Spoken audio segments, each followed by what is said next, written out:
Good night, darling. Tonight we're reading an abridged version of Pride and Prejudice by Jane Austen. Just relax, get comfortable, and let the story carry you away into a quiet, gentle world. It is a truth universally acknowledged that a single man in possession of a good fortune must be in want of a wife. This universal conviction was instantly applied by the surrounding families to the new tenant of Netherfield Park, a large estate near the village of Longbourn in Hertfordshire. The Longbourn family, the Bennets, included 5 unmarried daughters and a mother whose chief object in life was to secure advantageous marriages for them all. The news that Netherfield was let was brought to Mr. Bennet by his wife. "My dear Mr. Bennet," Mrs. Bennet cried, "have you heard that Netherfield Park is let at last?" Mr. Bennet, a gentleman of sharp intellect, sarcastic humor, and eccentric reserve, replied that he had not, knowing full well this indifference would further provoke her impatience. She then happily related the intelligence gained from their neighbor, Mrs. Long. The estate was taken by a young man of large fortune from the north of England, Mr. Bingley, who was to take possession before Michaelmas. "Oh, single, my dear, to be sure. A single man of large fortune, 4,000 or 5,000 a year. What a fine thing for our girls!" Mrs. Bennet immediately explained her plan. Mr. Bingley would fall in love with one of her daughters, and therefore Mr. Bennet must visit him without delay. Mr. Bennet was not easily persuaded. He suggested his wife and the girls might go alone, teasing her that as she was as handsome as any of them, Mr. Bingley may like you the best. This flattery was promptly dismissed. Mrs. Bennet argued that they could not possibly call upon Mr. Bingley unless her husband paid the first introductory visit. Mr. Bennet remained resistant, though he offered to send the note assuring Bingley of his consent to the young man marrying whichever he chooses of the girls, though I must throw in a good word for my little Lizzie. This immediately drew his wife's sharp rebuke. "I desire you will do no such thing. Lizzie is not a bit better than the others, and I am sure she is not half so handsome as Jane or half so good-humored as Lydia, but you are always giving her the preference." Mr. Bennet retorted that while all his daughters were generally silly, Lizzie has something more of quickness than her sisters. Mrs. Bennet immediately declared her poor nerves torn to pieces by his abuse of his own children, a familiar complaint that Mr. Bennet met with ironic respect. The discussion concluded with Mrs. Bennet convinced that her husband would refuse the visit, thus ruining their daughter's prospects. Mr. Bennet was an odd man, whose character remained partially unknown to his wife after 23 years of marriage. Mrs. Bennet, by contrast, was a woman of mean understanding and uncertain temper, whose greatest solace was gossiping, and whose sole business was marrying her girls. In truth, Mr. Bennet had always intended to visit Mr. Bingley, but derived perverse enjoyment in keeping his wife in suspense. The visit was paid among the earliest of the neighborhood calls, but he kept the matter entirely secret from his family until the evening after it had occurred. Observing his second daughter, Elizabeth, trimming a hat, he slyly addressed her, "I hope Mr. Bingley will like it, Lizzie." "We are not in a way to know what Mr. Bingley likes," Mrs. Bennet interjected resentfully, still under the impression that they were not to visit. She then dismissed the possibility of Mrs. Long introducing them at the upcoming ball, claiming Mrs. Long was a selfish, hypocritical woman. Mr. Bennet joined his wife in disparaging Mrs. Long, delighting in her continued agitation. When Mrs. Bennet began scolding their daughter Kitty for coughing and torturing her nerves, Mr. Bennet noted Kitty's poor timing.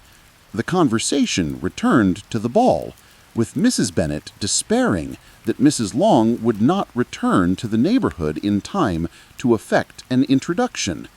Mr. Bennet, playing the role of the considerate husband, offered to take the duty upon himself and introduce Mr. Bingley to Mrs. Long. "Impossible, Mr. Bennet, impossible! When I am not acquainted with him myself, how can you be so teasing?" she cried. "I am sorry to hear that, but why did you not tell me that before? If I had known as much this morning, I certainly would not have called on him.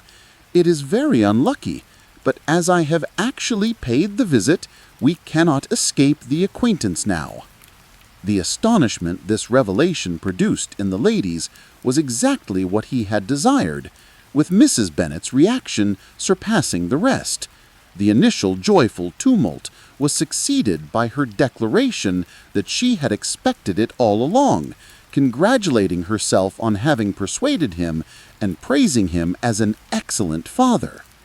"Now, Kitty, you may cough as much as you choose," said Mr. Bennet, leaving the room, exhausted by his wife's raptures. The rest of the evening was spent by the ladies in guessing when Mr. Bingley would return the visit and when they should invite him to dinner. Lydia, the youngest and tallest of the five, stoutly declared she was not afraid of dancing with him at the next ball. Though Mrs. Bennet and her 5 daughters endlessly questioned Mr. Bennet about Mr. Bingley, they could extract no satisfactory description. They were forced to rely on the second-hand intelligence of their neighbor, Lady Lucas, who reported that Mr. Bingley was young, handsome, extremely agreeable, and, most happily, intended to be at the next assembly with a large party. A few days later, Mr. Bingley returned Mr. Bennet's visit, but spent only 10 minutes in the library with the father.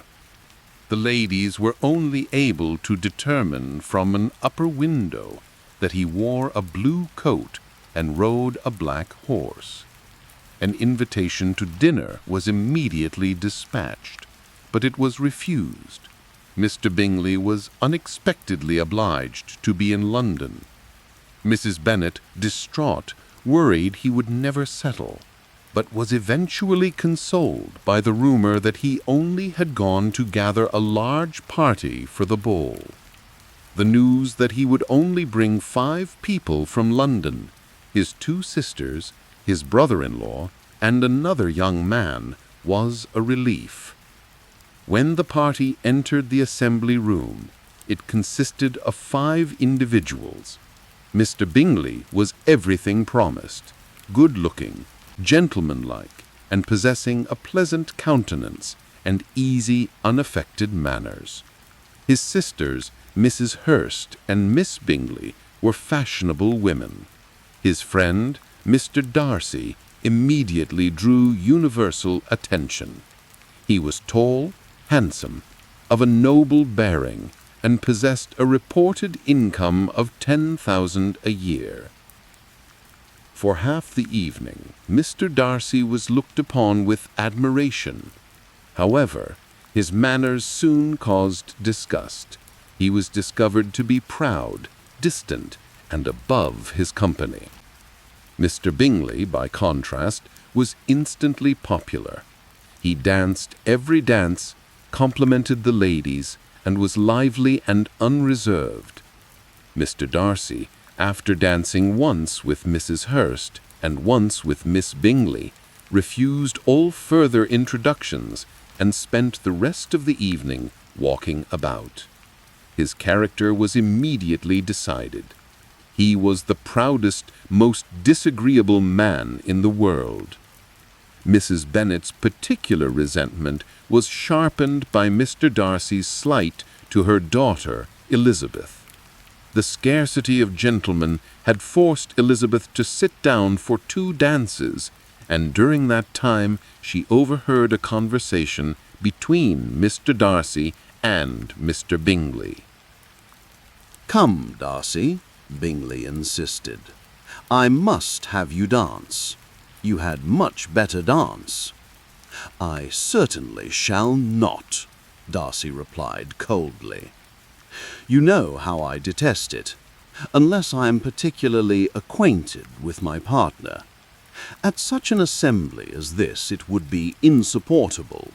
There is not another woman in the room whom it would not be a punishment to me to stand up with." Bingley declared that he had never met with so many pleasant girls, and pointed out that Elizabeth was sitting near them. Darcy looked at Elizabeth for a moment, and then withdrew his gaze, saying, "She is tolerable, but not handsome enough to tempt me.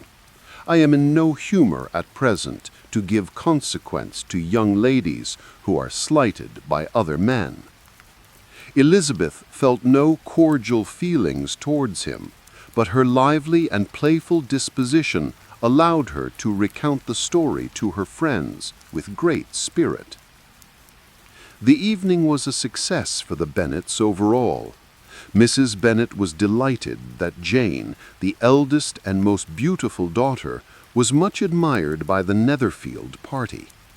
Mr. Bingley had danced with Jane twice, the only woman he asked for a second dance. Upon returning to Longbourn, Mrs. Bennet related the triumphs of the evening to Mr. Bennet, only to be interrupted when she began describing the endless dance partners and the lace on Mrs. Hurst's gown. She was, however, permitted to relate with much bitterness the shocking rudeness of Mr. Darcy, concluding, "I quite detest the man." When Jane and Elizabeth were alone, Jane, who had been cautious with her public praise, confessed to her sister just how much she admired Mr. Bingley. "He is just what a young man ought to be," she said, "sensible, good-humored, lively, and I never saw such happy manners, so much ease, with such perfect good breeding." Elizabeth agreed that Bingley was handsome and agreeable, but immediately teased Jane for being too apt to like people in general, and for her inability to perceive fault in anyone. Jane insisted she always spoke what she thought, to which Elizabeth replied that this honesty, combined with her good sense and capacity to see the good in everyone, was what made her so remarkable. The conversation turned to the Bingley sisters. Jane was inclined to like them, describing them as very pleasing women when you converse with them. Elizabeth, however, was not convinced. Their behavior at the ball had been less calculated to please, and Elizabeth, with her quicker observation and less pliant temper, was unwilling to approve. The Bingley sisters were fine ladies, proud, conceited, and educated in town. Their fortune, inherited from their father's trade, was substantial, and they habitually spent more than they ought, associating only with people of rank. They were eager for Mr. Bingley to purchase an estate, rather than remain a tenant at Netherfield. Miss Bingley was not unwilling to preside over his establishment, and Mrs. Hurst, who had married a man with more fashion than fortune, readily treated Netherfield as her second home. Between Mr. Bingley and Mr. Darcy there existed a strong friendship, despite a complete opposition of character. Bingley's easy, open, and ductile temper was contrasted with Darcy's haughtiness and reserve. Darcy was superior in understanding. Bingley was not deficient, but Darcy was clever.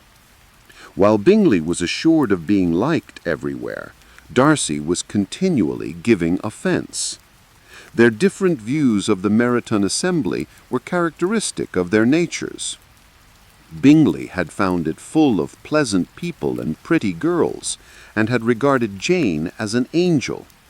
Darcy, conversely, had seen the collection of people lacking both beauty and fashion, and had found no pleasure. He conceded that Miss Bennet was pretty, but remarked that she smiled too much. Mrs. Hurst and Miss Bingley, while sharing Darcy's general fastidiousness, admitted they liked Jane, and pronounced her to be a sweet girl. This limited commendation authorized their brother to think of her as he chose. The Bennet family's neighbors, Sir William Lucas, his wife, and their sensible eldest daughter, Charlotte Lucas, lived close by at Lucas Lodge. Sir William had acquired a fortune in trade in Meryton, where he had been mayor before being knighted. Charlotte, a young woman of 27, and Elizabeth's particular friend, was highly observant and intelligent. The Lucases eagerly discussed the Netherfield party, concurring that Mr. Bingley was agreeable and Mr. Darcy quite the opposite. Mr. Darcy's pride, said Miss Lucas, does not offend me so much as pride often does, because there is an excuse for it. One cannot wonder that so very fine a young man, with family, fortune, everything in his favor, should think highly of himself. If I may so express it, he has a right to be proud. That is very true, replied Elizabeth, and I could easily forgive his pride if he had not mortified mine. They debated the difference between pride and vanity. Charlotte suggested that while pride related more to one's own opinion of oneself, vanity related to what one wanted others to think. They agreed that Darcy was merely proud, not vain, as he was clearly above trying to please the room. Elizabeth reaffirmed that Darcy's rudeness to her was scarcely forgivable, but she found amusement in the story. They agreed that the rapid attachment between Jane and Mr. Bingley was unmistakable. Charlotte, being a young woman of considerable experience in the world, observed that Bingley showed every sign of being in love, and wisely added that it was better to secure affection through demonstration than to wait for certainty. Charlotte believed if a woman concealed her affections with too much skill, she might lose the man entirely. Elizabeth found this calculating approach distasteful. Argue that Jane was sincere, and if Bingley possessed any sense, he must perceive her regard. Charlotte pressed her pragmatic philosophy further, insisting that Bingley's character was not yet fully known to Jane after only a fortnight's slight acquaintance, but this was largely irrelevant. Happiness in marriage is entirely a matter of chance, she declared. It is better to know as little as possible of the defects of the person with whom you are to pass your life. Elizabeth laughed, but stood firm against such a mercenary view.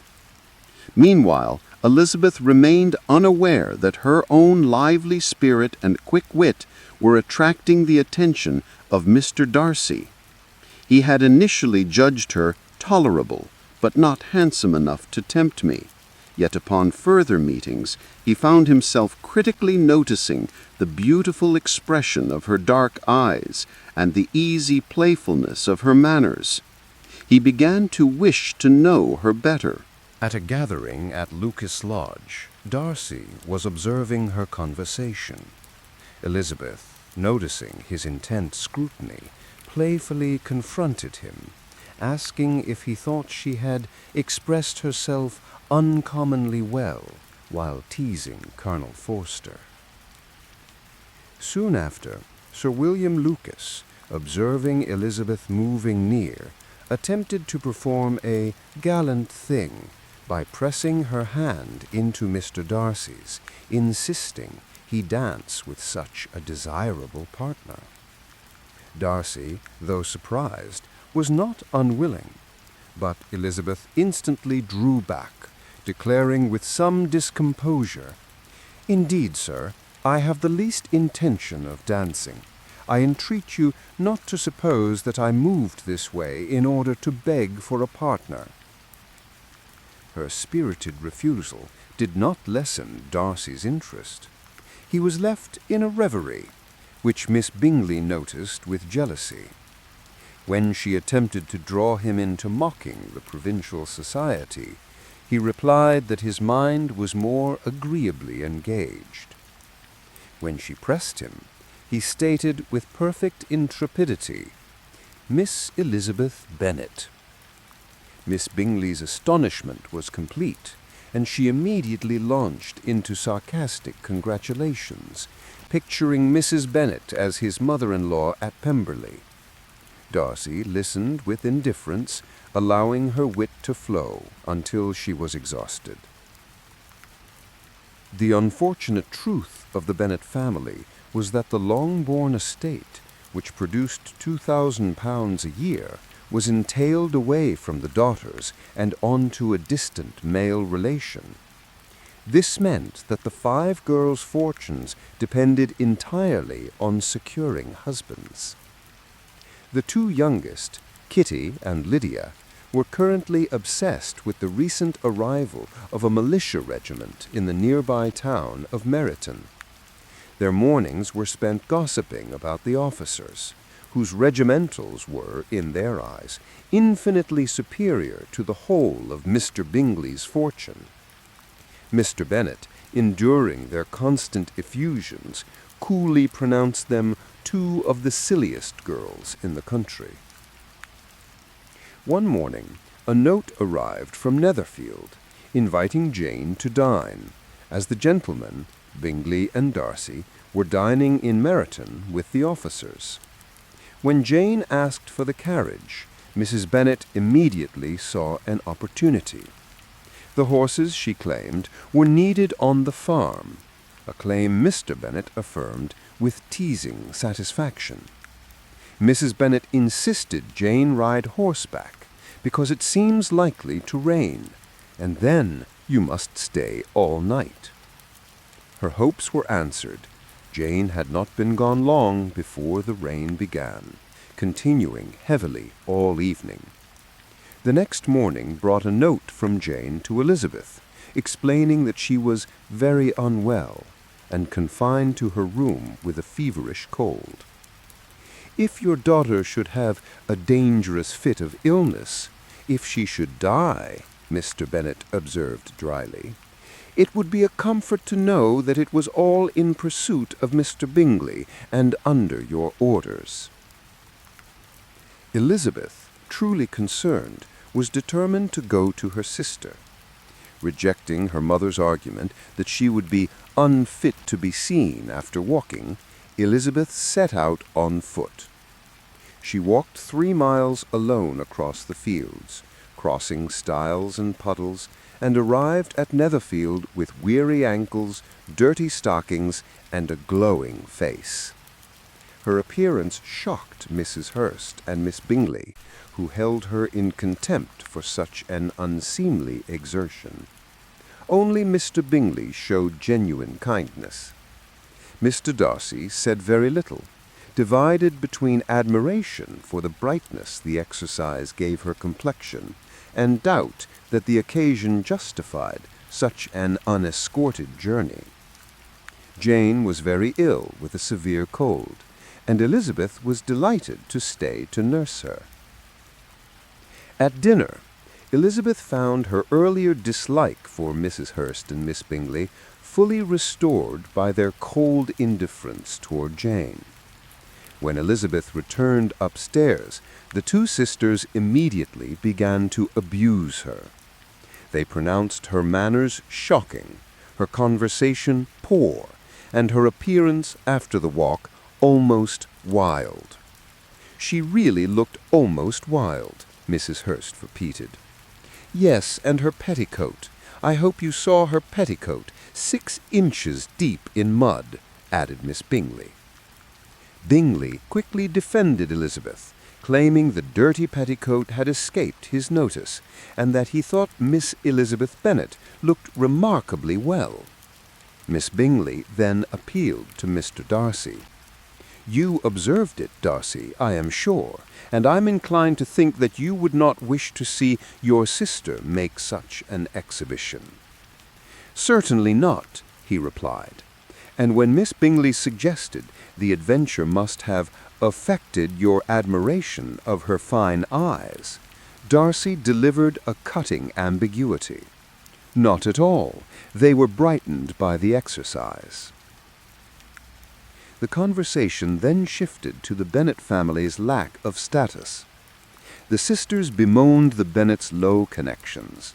One uncle was an attorney in Meryton, and another was involved in trade near Cheapside in London. Bingley declared such things would make them not one jot less agreeable, but Darcy countered him sharply. It must very materially lessen their chance of marrying men of any consideration in the world. Later that evening, Elizabeth chose to read rather than join the party at Loo. This provided the opportunity for Miss Bingley and Darcy to debate the nature of an accomplished woman. Miss Bingley insisted upon mastery of music, languages, drawing, and dancing, coupled with an elegant air. Darcy added, to all this she must yet add something more substantial in the improvement of her mind by extensive reading. Elizabeth, amused by their unattainable standard, remarked, "I am no longer surprised at your knowing only 6 accomplished women. I rather wonder now at you knowing any." Her independent wit was deemed a paltry device by Miss Bingley, though Darcy dismissed such attempts at captivation as despicable. The following morning, Mrs. Bennet, accompanied by Kitty and Lydia, arrived at Netherfield determined to prolong Jane's stay. She immediately informed Bingley that Jane was a great deal too ill to be moved, ignoring Jane's own desire to return home. During breakfast, Mrs. Bennet's conversation was a source of mounting embarrassment for Elizabeth. Mrs. Bennet praised Netherfield extravagantly, boasted of Jane's sweet temper, and then turned to Mr. Darcy, criticizing those who fancy themselves very important and never open their mouths. In a brief, lively discussion, Elizabeth engaged Darcy on the study of character. When Bingley confessed he was so easily seen through, Elizabeth replied, "It does not follow that a deep, intricate character is more or less estimable than such one as yours."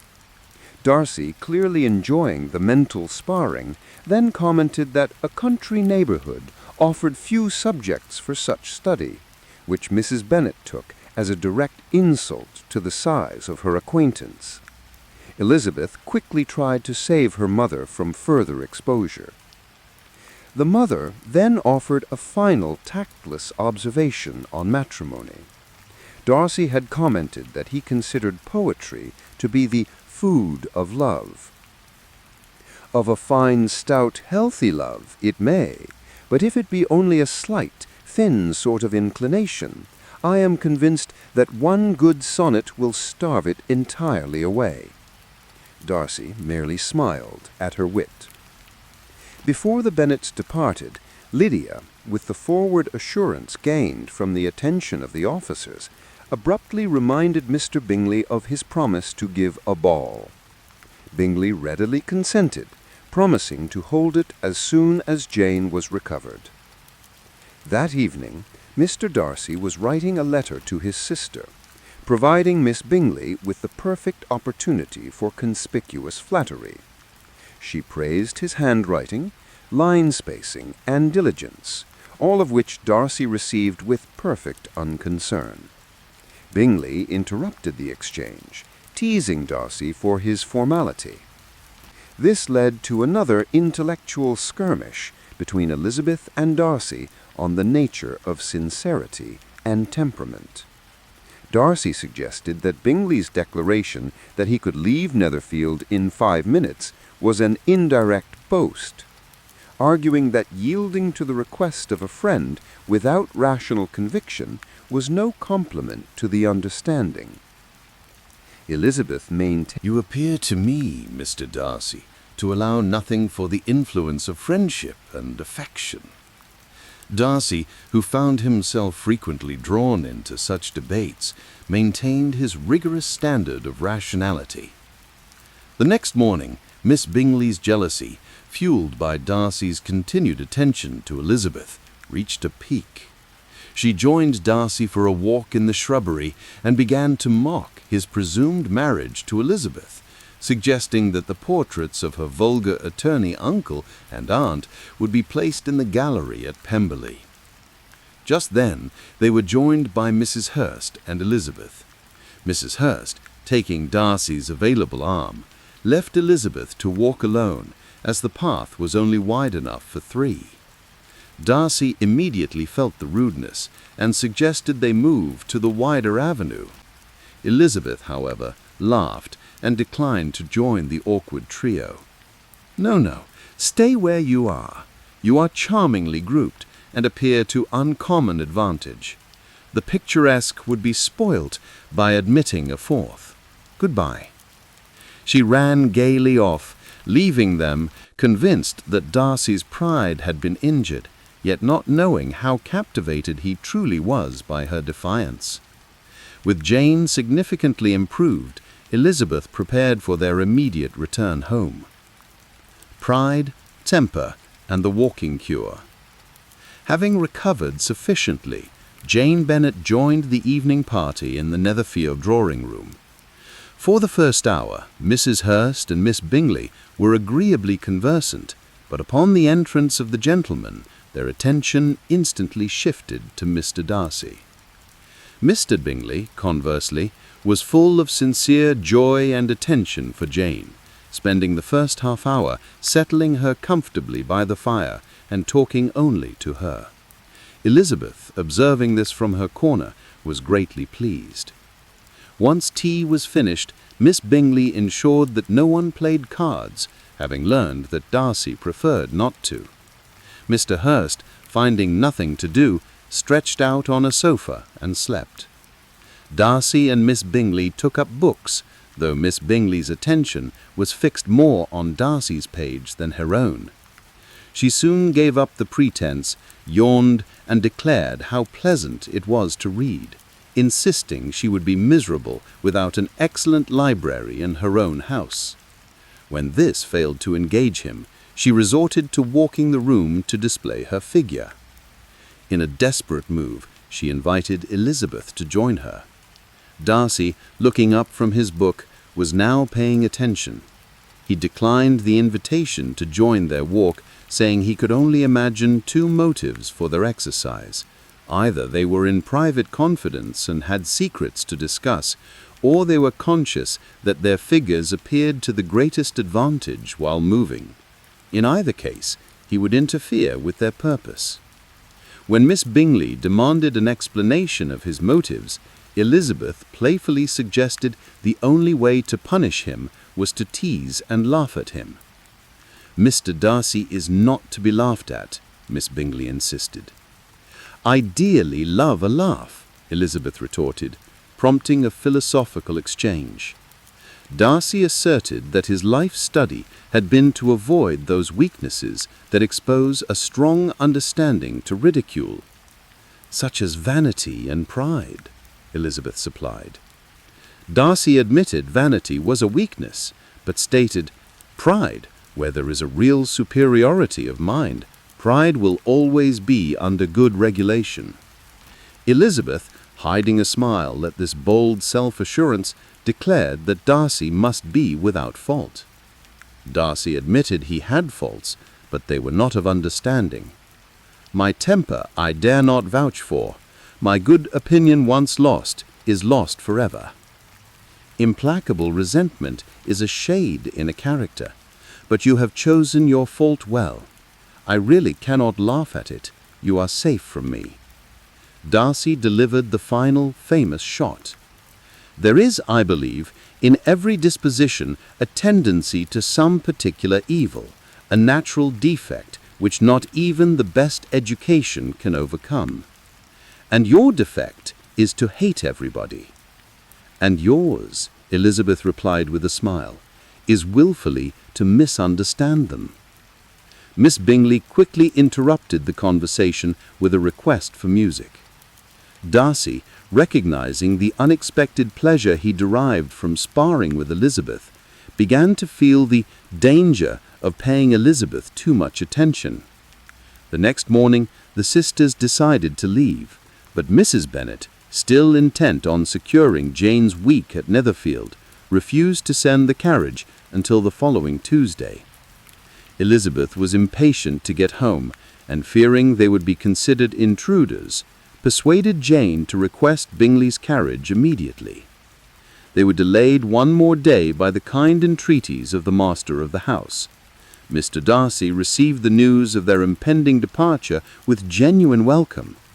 Elizabeth had attracted him more than he liked, and he was well aware of the growing jealousy of Miss Bingley.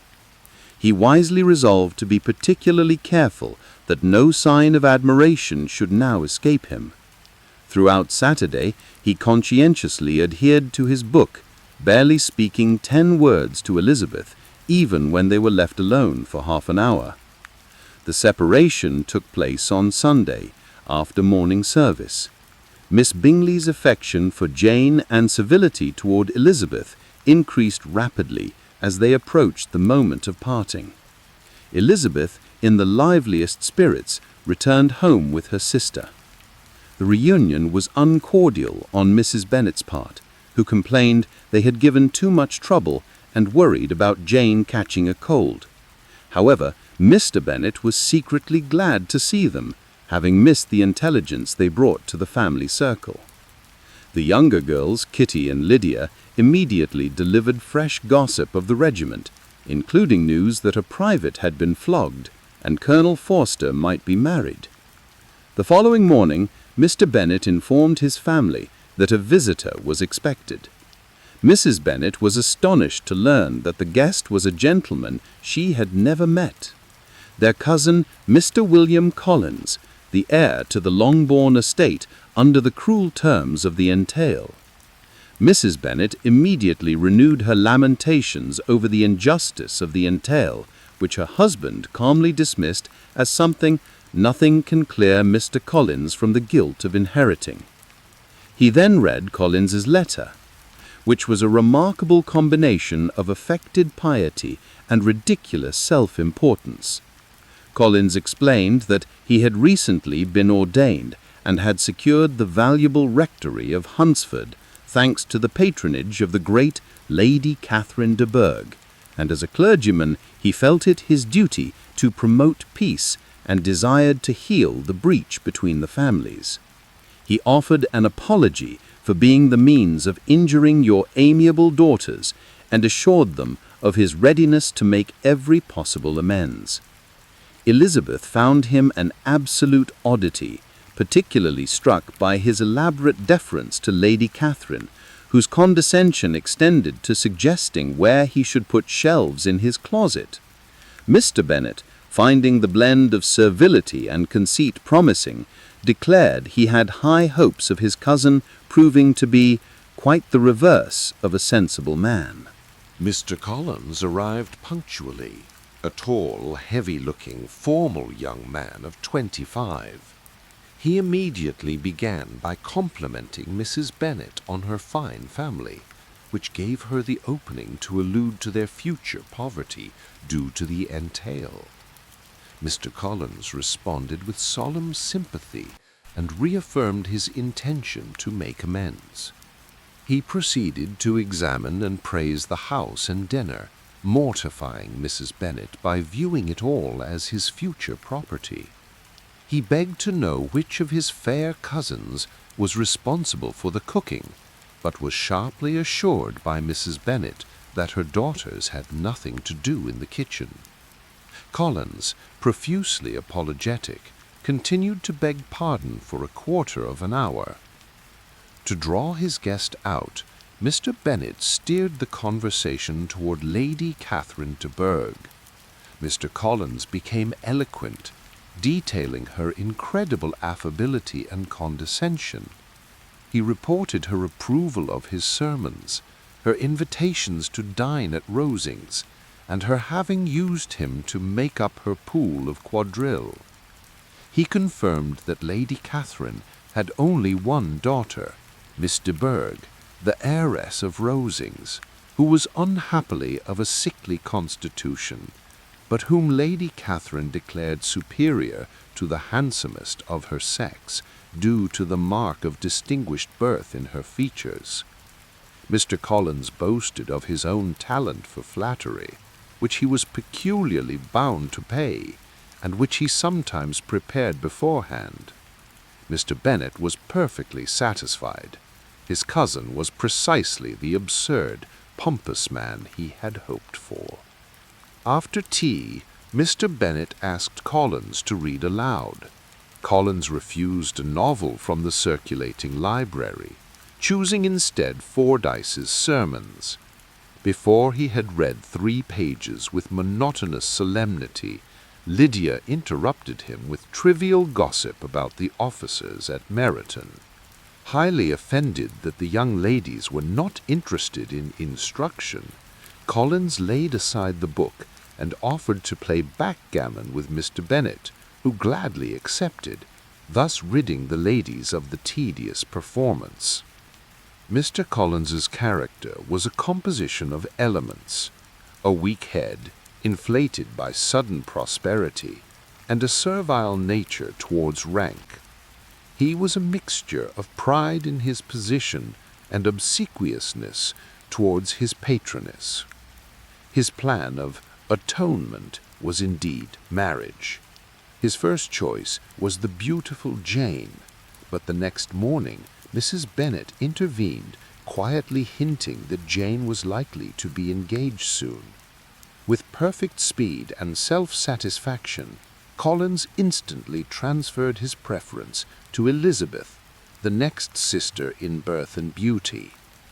That day, Mr. Bennet, seeking tranquillity in his library, gladly encouraged Collins to accompany the young ladies on their walk to Meryton. As they entered the town, the attention of Kitty and Lydia immediately turned to the officers. The party's attention was soon caught by a handsome stranger walking with Mr. Denny. He was introduced as Mr. George Wickham, who had just received a commission. Wickham had an agreeable manner, a fine countenance, and a charming ease of conversation that instantly captivated Elizabeth. As they stood talking, Bingley and Darcy rode up. Elizabeth witnessed the immediate visceral effect of the meeting. Both men changed color, Darcy becoming pale and Wickham flushing red. They exchanged a brief cold salute. Bingley and Darcy rode quickly on. Elizabeth was astonished by the evident deep animosity between the 2 men, and longed to know the cause. The girls proceeded to the house of their aunt, Mrs. Phillips, who promised to invite the charming Mr. Wickham to dinner the following evening. Mr. Collins, profoundly impressed by Mrs. Phillips' civility, praised her to Mrs. Bennet, convinced the attention he received was due to his connection and his own consequence. Elizabeth, meanwhile, had found a new source of curiosity in the mysterious Mr. Wickham, and a new subject for her prejudice in Mr. Darcy. Mr. Collins's scruples about leaving the Bennet household for an evening were promptly overruled, and he accompanied his cousins to the Phillipses' house in Meryton. Upon entering, they learned that Mr. George Wickham had accepted the invitation. While Elizabeth's other sisters were preoccupied, Mr. Collins engaged Mrs. Phillips in a lengthy monologue. He declared the Phillipses' drawing room almost comparable to the small breakfast parlor at Rosings, a compliment Mrs. Phillips fully appreciated only after he described the cost of Lady Catherine de Bourgh's chimney-piece. When Mr. Wickham entered, Elizabeth confirmed her previous admiration. His person and agreeable manners easily surpassed the other officers. He soon seated himself next to her, and despite Elizabeth's determination not to mention Mr. Darcy, Wickham brought up the subject himself, inquiring about Darcy's stay at Netherfield. Wickham then revealed his connection to the family, stating he had been raised on the Pemberley estate. He confessed that Darcy's coldness toward him was due to very great ill usage. He stated that the late Mr. Darcy, his godfather and a true friend, had bequeathed him the next presentation to a valuable living, thus ensuring his financial independence. However, the present Mr. Darcy, upon inheriting the estate, chose to disregard his father's dying wish. He seized upon a slight legal informality to withhold the living, claiming Wickham had forfeited all claim through extravagance. Wickham was thus thrown into poverty, forced to abandon his intended profession in the church, and compelled to purchase a commission in the militia. He attributed Darcy's cruel behavior partly to a thorough, determined dislike and jealousy over his father's favoritism. Elizabeth, already prejudiced against Darcy, was horrified and completely believed the story. Wickham's countenance and manner vouched for his amiability, and the facts seemed to align perfectly with Darcy's known pride and unforgiving temper. Wickham also revealed a piece of important neighborhood gossip. Lady Catherine de Bourgh was Mr. Darcy's aunt, and it was generally understood that Darcy would marry her daughter, Miss de Bourgh, to unite their extensive properties. This news amused Elizabeth, as it instantly negated all of Miss Bingley's transparent efforts to win Darcy's affection. Elizabeth left Meryton with her head full of the charming injured Mr. Wickham. Her dislike of Mr. Darcy solidified into moral condemnation. The next day, Elizabeth confided in Jane, who was deeply distressed by the account, but could not bring herself to condemn either man. Jane suggested they must have both been deceived by some third, interested party. Elizabeth was unwilling to accept this, insisting she knew exactly what to think. The Bingleys soon arrived to deliver the formal invitation to the Netherfield ball, fixed for the following Tuesday. Elizabeth's hopes of dancing with Wickham were instantly dashed when Mr. Collins, with misplaced gallantry, formally solicited her hand for the first 2 dances, a preference he hoped Jane would attribute to the right cause. Elizabeth was mortified, recognizing that she was now his intended spouse. At the ball, Elizabeth looked in vain for Wickham. His friend, Mr. Denny, explained his absence by whispering that he had gone to London to avoid a certain gentleman present. Elizabeth's existing anger toward Darcy was immediately sharpened by this disappointment. Her first 2 dances with Mr. Collins were a complete misery. He was solemn, awkward, and continuously apologized for his mistakes. The moment she was released, she was shocked when Mr. Darcy approached and requested her hand. Unable to refuse due to surprise, she accepted. Their dance was marked by tension. Elizabeth, seizing the opportunity, forced him into conversation, pointedly alluding to his character and implacable resentments, and deliberately mentioning Wickham. Darcy, visibly constrained, merely warned her that Wickham was good at making friends, but not retaining them. Elizabeth angrily retorted that Wickham had been unlucky enough to lose Darcy's friendship in a manner which he is likely to suffer from all his life. Sir William Lucas soon interrupted, embarrassingly complimenting Darcy's superior dancing and then alluding to the desirable event of Jane and Bingley's marriage, which caused Darcy's serious expression to deepen. The dance ended, and Darcy coldly excused himself. Immediately, Miss Bingley approached Elizabeth to try and discredit Wickham. She sneeringly revealed Wickham was the son of the late Mr. Darcy's steward, claiming he had treated Darcy in an infamous manner. Elizabeth dismissed the information, accusing Miss Bingley of willful ignorance and the malice of Mr. Darcy. Jane, having separately questioned Bingley, sadly told Elizabeth that Bingley vouched for Darcy's honor and asserted that Wickham was by no means a respectable young man who had deserved to lose Darcy's regard. Elizabeth chose to remain satisfied, believing Bingley was simply being imposed upon by his friend. The evening continued its course of mortification. Mr. Collins discovered Darcy was his patroness's nephew, and, despite Elizabeth's urgent plea, inflicted upon Darcy a long, ridiculous address, which Darcy received with cold contempt. At supper, Elizabeth was seated opposite Darcy, and suffered the agony of listening as Mrs. Bennet spoke loudly and without reserve of her certain expectation that Jane would marry Bingley, enumerating all the financial and social benefits. Elizabeth watched in despair as Darcy's expression changed from contempt to a settled, grave disapproval. The evening concluded with Mary's tedious, uninvited songs and Mr. Collins's long-winded compliments to the hosts, cementing the Longbourn family's total exposure.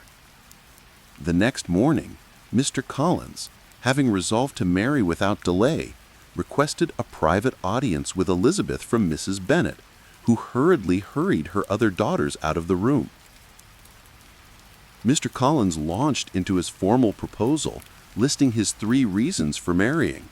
1. A sense of duty as a clergyman. 2. Securing his own felicity. And 3. The explicit advice of Lady Catherine de Bourgh. Then he stated his main motive for seeking a wife at Longbourn, to make amends for the entail, ensuring the family's loss would be as little as possible. He concluded by assuring Elizabeth he was indifferent to her small fortune and would never reproach her for having only £1,000 in the 4%. Elizabeth was forced to interrupt him, giving him her direct and positive refusal. "I am very sensible of the honor of your proposals, but it is impossible for me to do otherwise than to decline them." Collins dismissed her sincerity, asserting that this was the established custom of your sex to reject a man on the first application, and that her refusal was merely a flattering effort to increase his love. Elizabeth vehemently insisted she was serious. Speaking as a rational creature, speaking the truth from her heart, but Collins remained resolute in his self-deception, convinced he would gain her consent once her parents' authority was applied. Mrs. Bennet, upon hearing of the refusal, was furious and vowed to force Elizabeth to comply. However, she accidentally alarmed Mr. Collins by calling Elizabeth headstrong and foolish, causing him to suggest he might be better off without her if she had such a defect of temper. Terrified of losing the heir, Mrs. Bennet rushed to Mr. Bennet in the library, demanding he insist upon the marriage. Mr. Bennet summoned Elizabeth and delivered his iconic ultimatum. "An unhappy alternative is before you, Elizabeth. From this day, you must be a stranger to one of your parents. Your mother will never see you again if you do not marry Collins, and I will never see you again if you do." Elizabeth smiled, knowing she was saved. Mrs. Bennet was enraged and spent the day railing at Elizabeth, but her determination was solid. Mr. Collins, wounded only in his pride, later resigned his pretensions.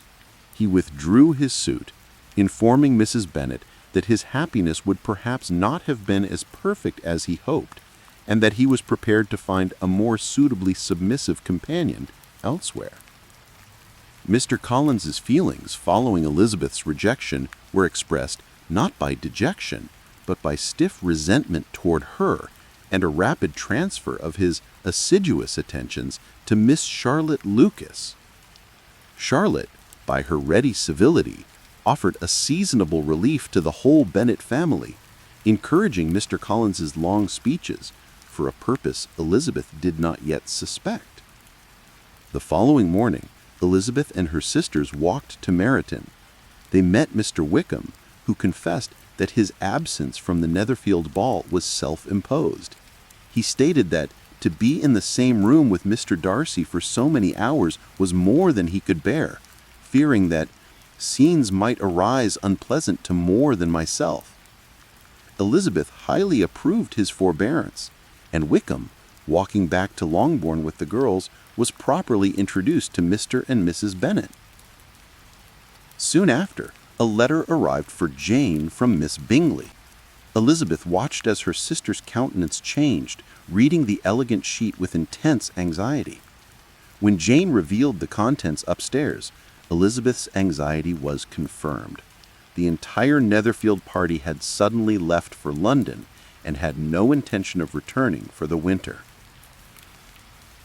Miss Bingley's letter contained high-flown expressions of sorrow for leaving Jane's society, but concluded with the explicit information that Charles Bingley, once in town, would be in no hurry to leave it. The letter also contained a second, more painful revelation. Mr. Darcy is impatient to see his sister, and, to confess the truth, we are scarcely less eager to meet her again. I really do not think Georgiana Darcy has her equal for beauty, elegance, and accomplishments.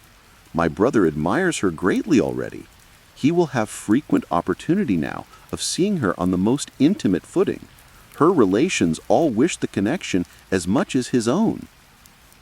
Jane, wounded to the heart, believed the evidence was clear.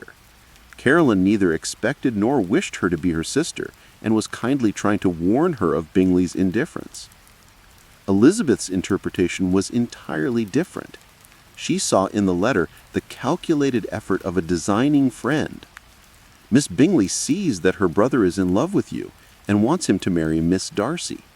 She follows him to town in hope of keeping him there and tries to persuade you that he does not care about you. She insisted that Bingley's affection was beyond doubt, but concluded the harsh truth was, we are not rich enough or grand enough for them. While Jane refused to believe Caroline capable of willful deception, Elizabeth was convinced that Bingley, a man of easiness of temper, would be easily manipulated by his sisters and the overbearing influence of Darcy. Though Jane grieved over the disapproval of his friends, she was forced to admit that Bingley would not return. While Jane grieved, Mr. Collins was preparing to take his hasty revenge on Elizabeth's refusal. Charlotte Lucas, observing his transfer of attention, quickly enacted her own pragmatic scheme to secure him as a husband. Charlotte, a sensible but not sentimental human, was 27 and without fortune. She viewed marriage as the only secure establishment and the best preservative from want. The day after his rejection by Elizabeth, Mr. Collins, in admirable slyness, slipped out of Longbourn and proposed to Charlotte at Lucas Lodge. In as short a time as Collins's eloquence would allow, everything was settled. Charlotte, finding his company irksome and his attachment imaginary, did not care how quickly the marriage was arranged. She had gained her point.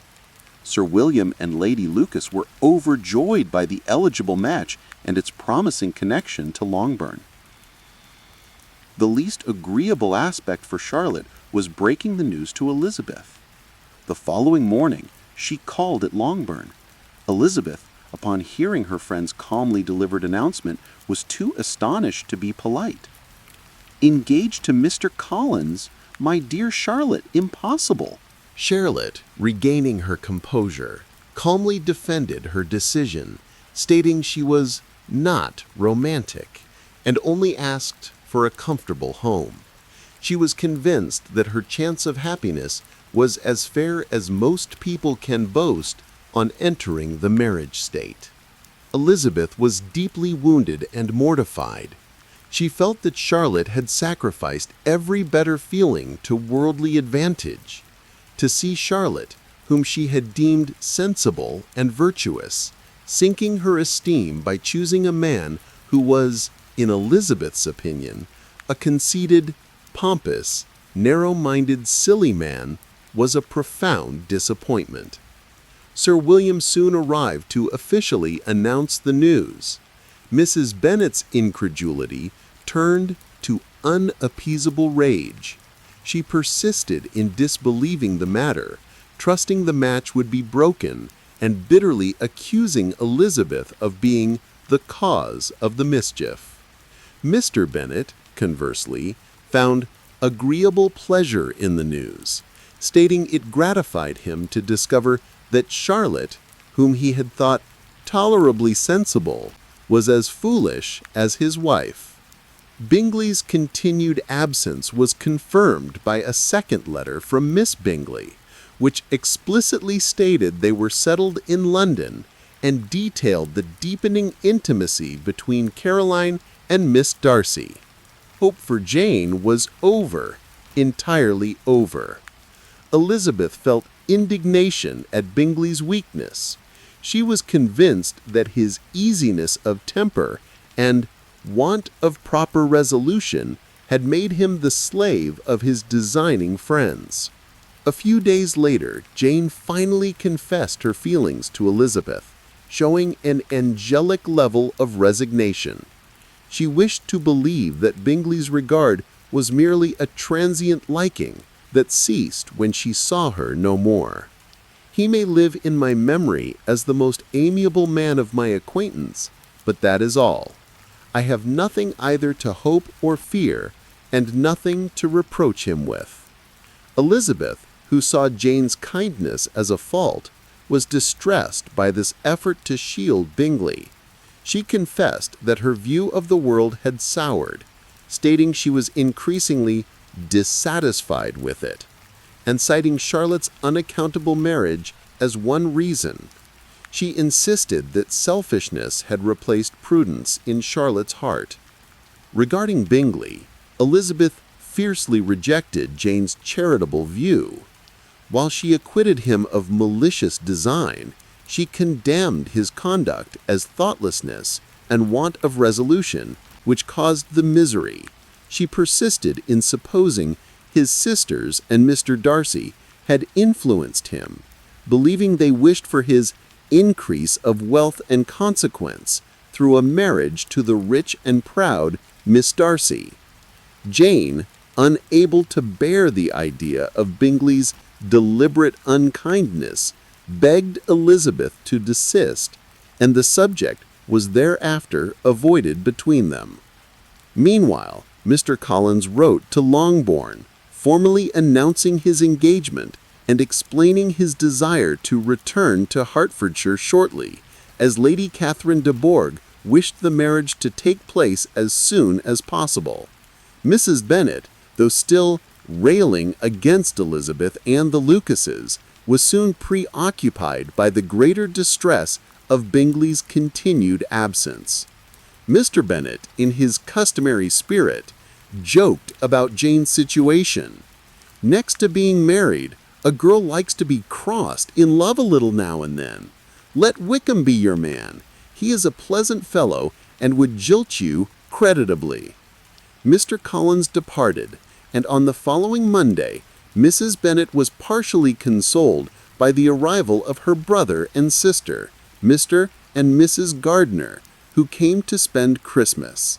Mr. Gardiner was a sensible, well-bred man of respectable trade in London, Cheapside, and Mrs. Gardiner was an amiable, elegant woman who was a great favorite of her nieces.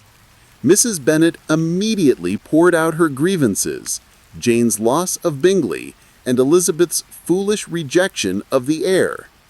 Mrs. Gardiner, upon hearing the details of Bingley's departure, offered to take Jane back to London for a change of scene.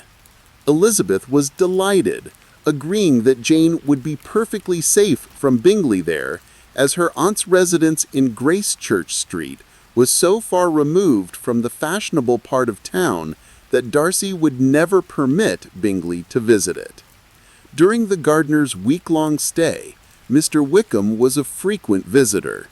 Mrs. Gardiner, rendered suspicious by Elizabeth's warm praise, carefully observed them. They noted their plain preference for each other, which concerned her due to Wickham's lack of fortune. She planned to caution Elizabeth against encouraging the attachment. Wickham soon discovered that Mrs. Gardiner had previously spent time in Derbyshire. This gave them an inexhaustible subject of discourse, comparing her recollection of Pemberley with his detailed descriptions and praising the character of the late Mr. Darcy. When informed of the present Mr. Darcy's treatment of him, Mrs. Gardiner tried to recall some of Darcy's reputed disposition when he was young. She was confident she recollected having heard Mr. Fitzwilliam Darcy spoken of as a very proud, ill-natured boy. This memory further cemented Elizabeth's conviction of Darcy's villainy. Mrs. Gardiner wisely used her time at Longbourn to caution Elizabeth about her evident preference for Mr. Wickham. Her aunt praised Wickham's qualities, but firmly stated that an affection between two individuals without fortune was highly imprudent. Elizabeth, accepting the advice without offense, admitted she was not in love, but questioned the distinction between prudence and mercenary motives in a man desperately seeking independence. She promised only to not be in a hurry to engage her heart fully, humorously noting that she would be miserable to disappoint her father.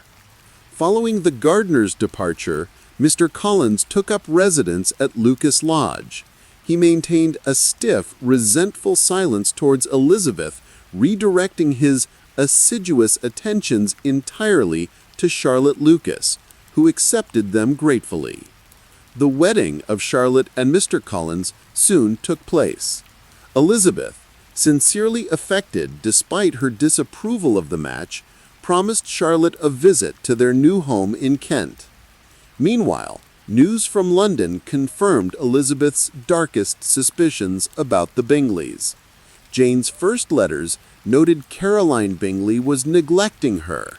Jane charitably blamed a lost letter, but after 4 weeks of waiting and a final brief and cold visit from Miss Bingley, Jane was forced to acknowledge the alteration of her friend's manner. Jane's final letter confessed she had been entirely deceived in Miss Bingley's regard, admitting that Elizabeth's judgment had been right. Jane resolved to discontinue the acquaintance, pitying Caroline for her duplicity, which she still insisted stemmed from a misguided, though natural and amiable anxiety for her brother's attachment to Miss Darcy. Elizabeth, who was convinced that Jane's chance with Bingley was absolutely over, hoped Bingley would soon marry Miss Darcy as a punishment for his weak character and for sacrificing Jane's happiness to the caprice of his friends. Elizabeth also provided her aunt with the expected information concerning Mr. Wickham. His attentions to her were over, as he was now pursuing Miss Mary King, who had just inherited £10,000. She rationalized his pursuit, arguing that a man in distressed circumstances cannot observe all those elegant decorums which other people may observe. She was content, satisfied that her heart had been only slightly touched, and her vanity soothed by the belief that she would have been his only choice had fortune permitted. As January and February passed, Elizabeth's disgust for Mr. Collins faded, and her anticipation for the visit to Kent grew. The journey would include a stop in London to see Jane. Elizabeth left Longbourn, assuring her father, who rarely left his library, that she would write. Her farewell with Mr. Wickham was friendly, and she parted from him convinced he was still the model of the amiable and pleasing man she had first met. In London, Elizabeth found Jane looking well, but enduring periods of dejection. The visit was a great comfort to Jane, who had fully given up the acquaintance with Miss Bingley. During the evening, Mrs. Gardiner, noting Elizabeth's resilience after Wickham's defection, shared the welcome news that she and Mr. Gardiner planned a summer tour to the Lake District, inviting Elizabeth to accompany them. Elizabeth was ecstatic, declaring rapturously, "What are young men to rocks and mountains?" The next day, Elizabeth, Sir William, and Maria Lucas continued their journey to the parsonage, which stood close to Rosings Park. Mr. Collins and Charlotte appeared at the gate. His manners were unchanged. He offered formal civilities and ostentatiously welcomed them to his humble abode. He seemed intent on displaying the neatness and comfort of his house and garden, clearly hoping to make Elizabeth regret her refusal. Elizabeth looked with wonder at Charlotte, who maintained a cheerful composure despite her companion's tiresome solemnity. Elizabeth soon observed that Charlotte managed her existence by encouraging Mr. Collins to occupy himself in his book-room, which faced the road, and tending to his garden, ensuring she had considerable solitude in the ladies' parlor, which faced backward. She was impressed by Charlotte's sensible approach to securing her domestic peace. Mr. Collins soon informed them that they would have the honor of seeing Lady Catherine de Bourgh at church, and that they inevitably would be invited to dine at Rosings twice a week. Soon after, Maria Lucas excitedly witnessed the arrival of Lady Catherine's daughter, Miss de Bourgh, who was a small, sickly creature. Elizabeth observed her and concluded, "She will do for him very well. She will make him a very proper wife." The arrival resulted in a formal invitation for the entire party to dine at Rosings the following day. Mr. Collins's triumph was absolute.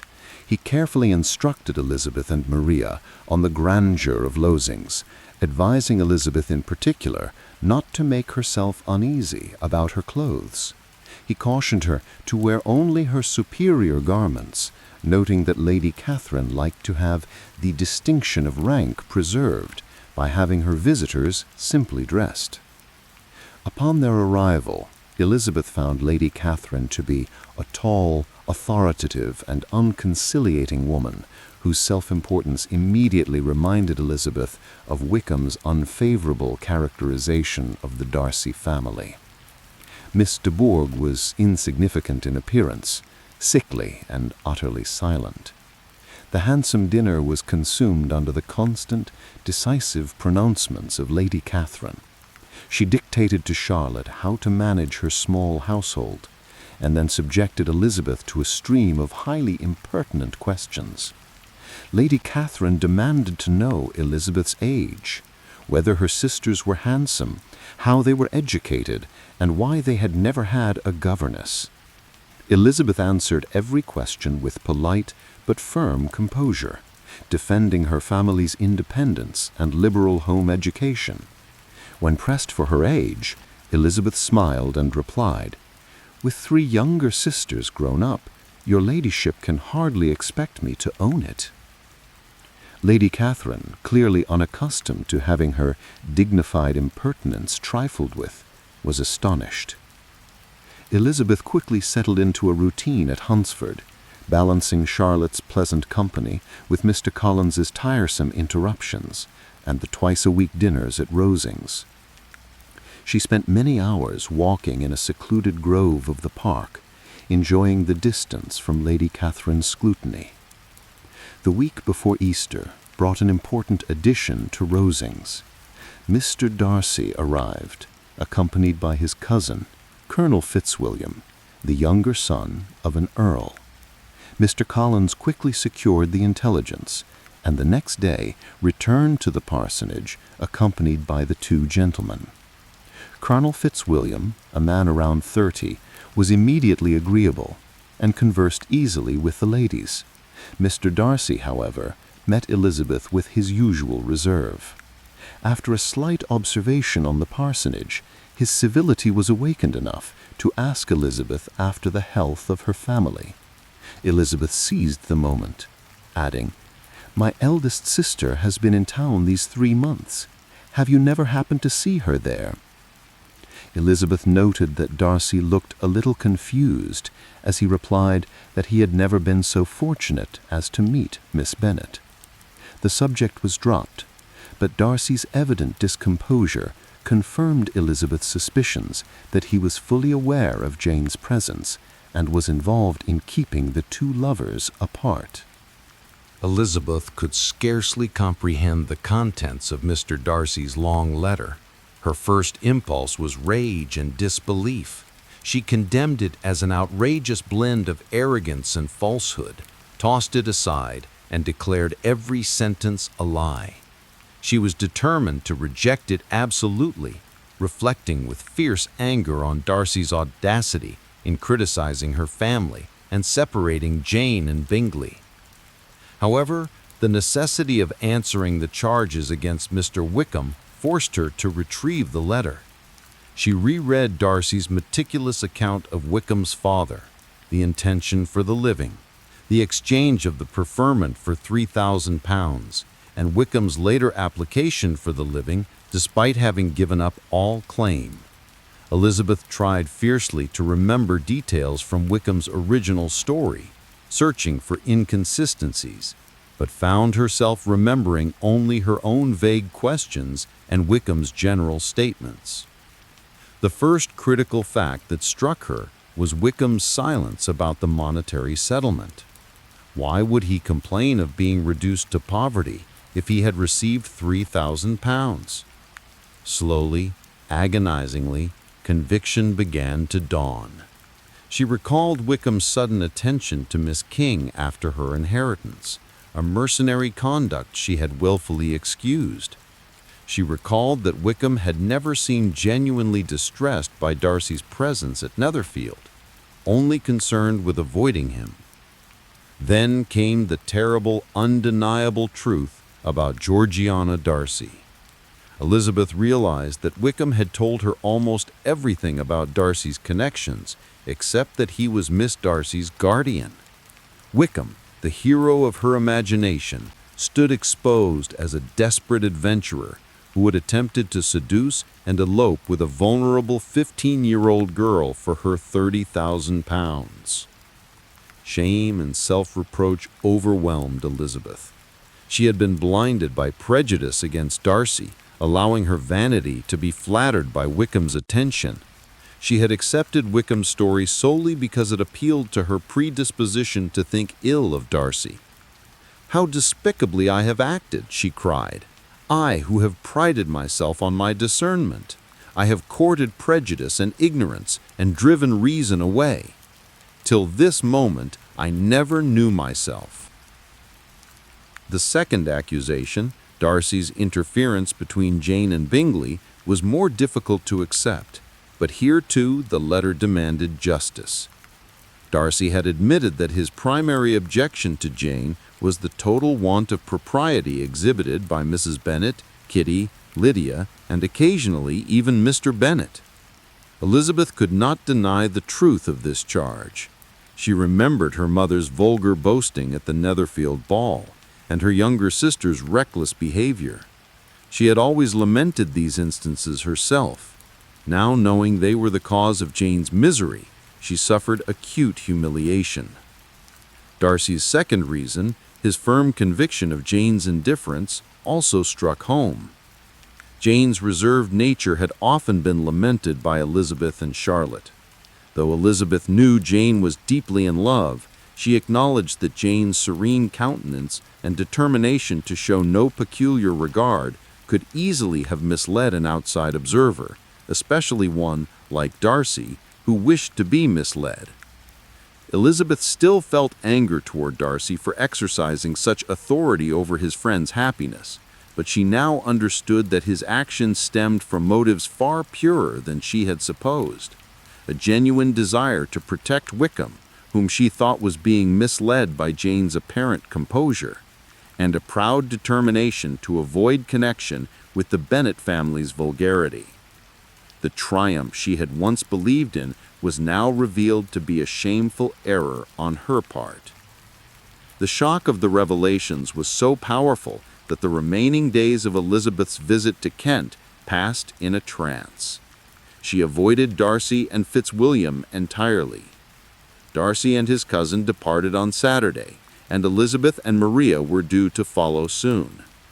She paid a final visit to Rosings, where Lady Catherine, unaware of the turmoil, lectured her extensively about her lack of accomplishments and unsuitable connections. Elizabeth's politeness was mechanical. The great lady's arrogance no longer had the power to offend her. Elizabeth bid a fond farewell to Charlotte, genuinely affectionate despite her disappointment in the marriage. Charlotte's comfortable existence, which involved managing her husband by keeping him occupied, was seen by Elizabeth not as foolishness, but as a practical solution to a difficult life.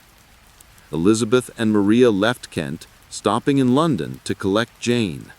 She was concerned to find Jane resigned, but still deeply sad. Elizabeth felt a desperate need to confide everything, but the disgrace of Wickham's conduct and the exposure of her family's folly were a secret burden she could not impose upon Jane, who was already suffering. She therefore restricted herself to speaking generally about Bingley's character. Elizabeth admitted that she now believed Bingley was not capricious, but merely wanting in firmness and easily influenced by his friends. Jane accepted this and, with her usual angelic temper, blamed only herself for having failed to show her true affection plainly enough.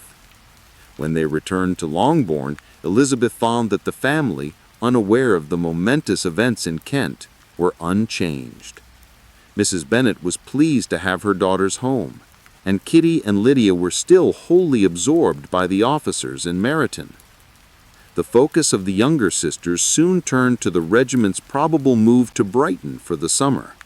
To their delight, shortly afterwards, a letter arrived for Lydia inviting her to spend the summer in Brighton with the wife of their commanding officer, Mrs. Forster. The prospect of unrestrained military society filled Lydia with ecstatic triumph. Mrs. Bennet saw only the prestige and accepted the offer instantly. Elizabeth, knowing the truth about Wickham and terrified by Lydia's lack of prudence and public decorum, vices that had already driven Bingley away from Jane, pleaded earnestly with her father to refuse the permission. Lydia, without guard or discretion, and with weak spirits and strong nerves, who was to be trusted, she argued. She reminded him that Lydia's example would only worsen Kitty's conduct. Mr. Bennet, tired of his wife's complaints, and convinced that a change of scene would not make Lydia's character worse, lightly dismissed Elizabeth's grave warnings. "We shall have no peace at Longbourn if Lydia does not go to Brighton," he said. "Let her go and be cured of it by some slight disappointment. Lydia will never be easy till she has exposed herself in some public place, and we can never expect her to do it so credibly as under the guidance of an officer's wife." Elizabeth was forced to abandon the argument, distressed by her father's negligence, and profoundly certain that the decision was a fatal error. Elizabeth's first reaction to Mr. Darcy's letter was a storm of incredulity and anger. She condemned his haughty style and his justification for separating Jane and Bingley, refusing to believe his assertions of Jane's indifference. She threw the letter aside, convinced it was an arrogant falsehood. The urgency of the accusation against Mr. Wickham compelled her to retrieve it. Forcing herself to read with attention, she began to find points that demanded scrutiny. she could not escape the fact that Darcy's story of Wickham's connection to the Pemberley family bore a striking, alarming affinity to the story Wickham had told, until the subject of the will.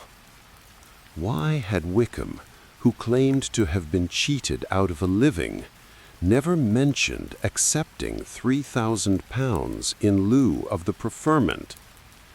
Elizabeth struggled fiercely, but the realization of Wickham's probable duplicity became undeniable. She was forced to accept the extravagance and profligacy Darcy laid at Wickham's charge, as she could recall no evidence of integrity on Wickham's part, only the charm of his manner and the general approbation of the neighborhood. The subsequent story of Wickham's attempt to seduce and elope with the 15-year-old Georgiana Darcy for her fortune provided a shocking, final confirmation of Wickham's complete lack of principle. Elizabeth realized with mortification that Darcy would never have detailed such sensitive family information, referring her even to Colonel Fitzwilliam for proof, unless he was speaking the truth. Every inconsistency in Wickham's conduct, his avoidance of the Netherfield ball despite his boasts, his abrupt mercenary pursuit of Miss King, and the impropriety of confiding his story to a stranger, now stood exposed. Shame and self-reproach overwhelmed Elizabeth. She realized she had been wholly deceived by her own vanity and prejudice. "How despicably I have acted," she cried, "I who have prided myself on my discernment. I have courted prepossession and ignorance and driven reason away. Till this moment I never knew myself." The second reading of the Bingley affair was equally humbling. She had to concede the justice of Darcy's representation, Jane's reserved composure, coupled with her family's frequent exhibitions of vulgarity, particularly her mother's boasts at the Netherfield ball, had provided Darcy with every reason to believe Bingley's affections were not returned, and to fear the disgrace of connection. The shame of knowing her family's want of propriety had caused Jane's misery was a heavier chagrin than any feeling of wounded pride. Elizabeth remained determined to appear cheerful, though her reflections on her own blindness and her family's hopeless impropriety were a constant source of vexation. The two gentlemen departed the following morning. Mr. Collins, having seen them off, hastened to console Lady Catherine, and brought back an invitation to dine. At the dinner, Lady Catherine continued her dictatorial manner, boasting of Darcy's increased attachment to Rosings and attempting to prolong Elizabeth's stay. She insisted on advising Elizabeth on the proper manner of packing and providing a servant for the journey, constantly drawing discreditable comparisons between her own high standards and the Bennets' lack of decorum. Mr. Collins offered his formal parting civilities to Elizabeth, boasting of the unique blessing of his intimacy at Rosings, and assuring her that he and Charlotte were designed for each other, sharing but one mind and one way of thinking. Charlotte, though sad to see her go, accepted her lot with composed resignation. Elizabeth offered sincere congratulations on her domestic comfort, while privately reflecting on all she now had to conceal. The journey to London was uneventful. Elizabeth, still wrestling with her new knowledge, found it almost impossible not to tell Jane the astonishing truth about the proposal. However, the fear of revealing the extent of her family's disgrace, which Darcy had detailed, and her fear of reviving Jane's pain about Bingley, led her to maintain silence. Elizabeth and Jane were met by Kitty and Lydia, whose appearance and behavior at the inn were instantly humiliating. Lydia, displaying an ugly new bonnet purchased with borrowed money, was full of capital news. The Shire regiment was moving to Brighton for the summer. Lydia immediately declared her intention to go, begging her father to take them all. Elizabeth inwardly dreaded this delicious scheme, seeing it as a fatal culmination of her sister's unbridled giddiness. Lydia's next piece of news concerned Wickham. Miss King had gone to Liverpool, leaving Wickham safe. "And Mary King is safe," Elizabeth added privately, now fully realizing Wickham's hateful mercenary views.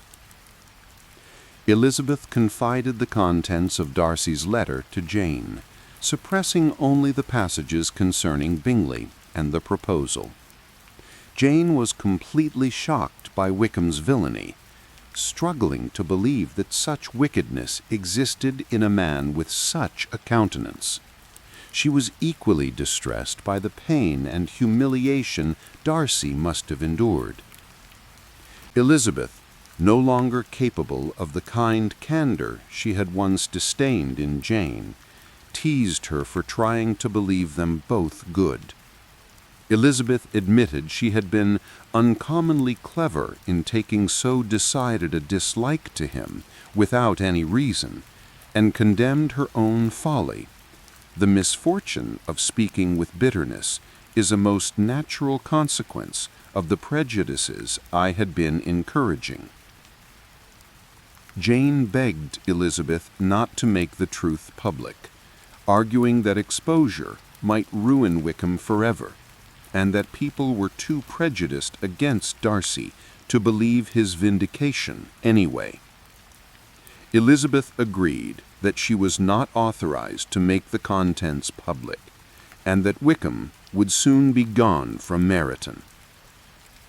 The only secret Elizabeth still held, Darcy's sincere valuation of her, could not be shared until the parties themselves made a confession that justified her in breaking her confidence. Back at Longbourn, Elizabeth found Jane still quietly but genuinely unhappy over Bingley. Soon the subject of Lydia's proposed trip to Brighton came up again. Elizabeth, knowing the truth about Wickham and terrified of Lydia's lack of propriety, earnestly begged her father to refuse permission, warning that Lydia would expose herself in public. Mr. Bennet, however, lightly dismissed her fears. "Lydia will never be easy till she has exposed herself in some public place, and we can never expect her to do it so credibly as under the guidance of an officer's wife." Elizabeth was forced to abandon her argument, deeply convinced that her father's negligence in this critical matter would lead to fatal consequences. The long-dreaded day of the Shire regiment's departure from Meryton arrived. The neighborhood was plunged into universal gloom, except for Jane and Elizabeth, who alone retained their composure. Elizabeth, in fact, was newly disposed to pardon Mr. Darcy's interference with Bingley's suit, for she felt intense shame witnessing her younger sisters, Kitty and Lydia, lamenting their fate with hysterical volubility, incessantly wishing for a trip to Brighton. Lydia's lamentations soon turned to triumphant rapture. She received an invitation from Mrs. Forster, the wife of the regiment's colonel, to accompany her to Brighton for the summer. Mrs. Forster was a young, newly married woman whose heedless spirits matched Lydia's own. Lydia's ecstatic demands for congratulations were unbearable. Elizabeth, considering the invitation the death warrant of all possibility of common sense for her sister, again spoke seriously to her father, urging him to refuse permission. She detailed Lydia's wild volatility, her assurance, and her absolute disregard for restraint, warning that if he did not check her exuberant spirits now, she would become the most determined flirt that ever made herself or her family ridiculous, bringing disgrace upon all her sisters. Mr. Bennet listened, but replied with his characteristic and dangerous flippancy. Lydia will never be easy till she has exposed herself in some public place or other, and we can never expect her to do it with so little expense or inconvenience to her family as under the present circumstances. He assured Elizabeth that Lydia was too poor to be prey, and that Brighton would teach her her own insignificance. Elizabeth was forced to content herself with having performed her duty, though she left him distressed by his fatalistic negligence. Elizabeth was now to see Mr. Wickham the last time before his departure. Her formal partiality had entirely vanished. She now perceived his gentleness as an affectation. On the regiment's last day he dined at Longbourn, and soon testified an inclination to renew his former attentions. Elizabeth, viewing this as idle and frivolous gallantry, was annoyed that he still believed his attentions, once withdrawn, could instantly secure her preference. She decided to test his composure. She mentioned that Colonel Fitzwilliam and Mr. Darcy had spent 3 weeks at Rosings. Wickham looked surprised and alarmed, but quickly recovered. When he pressed her on whether Darcy had improved, she replied, "I think Mr. Darcy improves upon acquaintance." Wickham's alarm heightened, particularly when she explained that she meant his disposition was better understood. She saw that he now suspected the truth of his character was known to her. They parted with mutual civility and a mutual desire never to meet again. The next morning, Lydia departed with Mrs. Forster, amidst her mother's rapturous advice to enjoy herself, and Kitty's vexing tears of envy.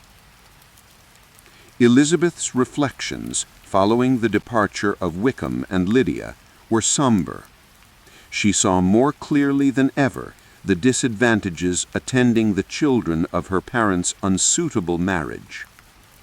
Mr. Bennet, married to a woman whose weak understanding extinguished his affection, had retreated to his library and found amusement in his wife's ignorance and folly. Elizabeth recognized with pain that his talents, wrongly directed, had exposed his wife to the contempt of their children and prevented him from preserving the respectability of his daughters. She saw that her father's indulgence and her mother's insensibility made amendment for Kitty and Lydia hopeless.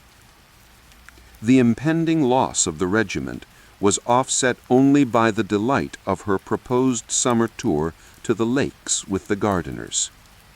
However, a letter from Mrs. Gardiner arrived, delaying the trip and curtailing its extent.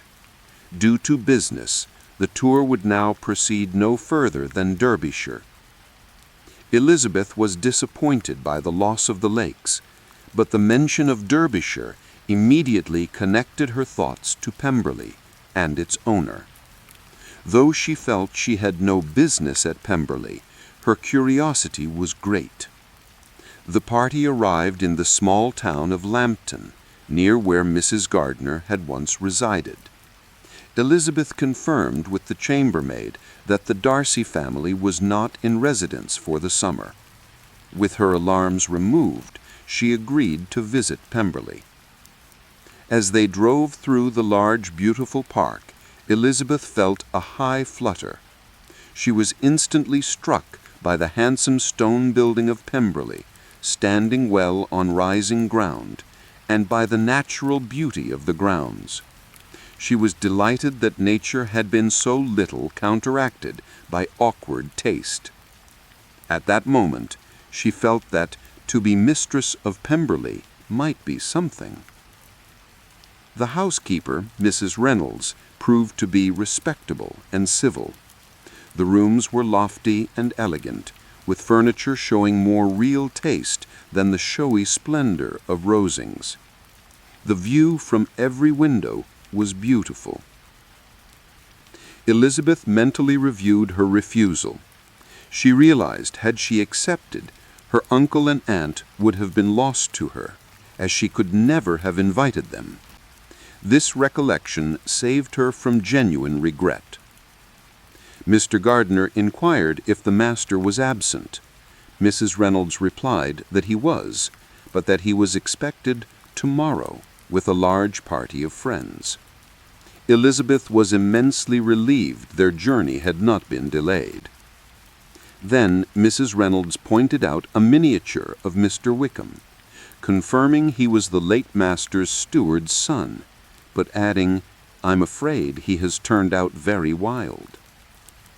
The housekeeper then pointed to a miniature of the present master.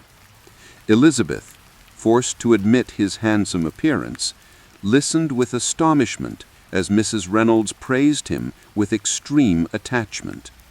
She affirmed that he was the best landlord and master that ever lived, and that she had never known a cross word from him in my life, and I have known him ever since he was 4 years old. This testimony, coming from an intelligent servant, was the most extraordinary praise Elizabeth had ever heard, being entirely opposite to her firmest opinions. As they proceeded through the house, Mrs. Reynolds spoke warmly of his devotion to his sister, Georgiana Darcy, for whom he had just purchased a new instrument.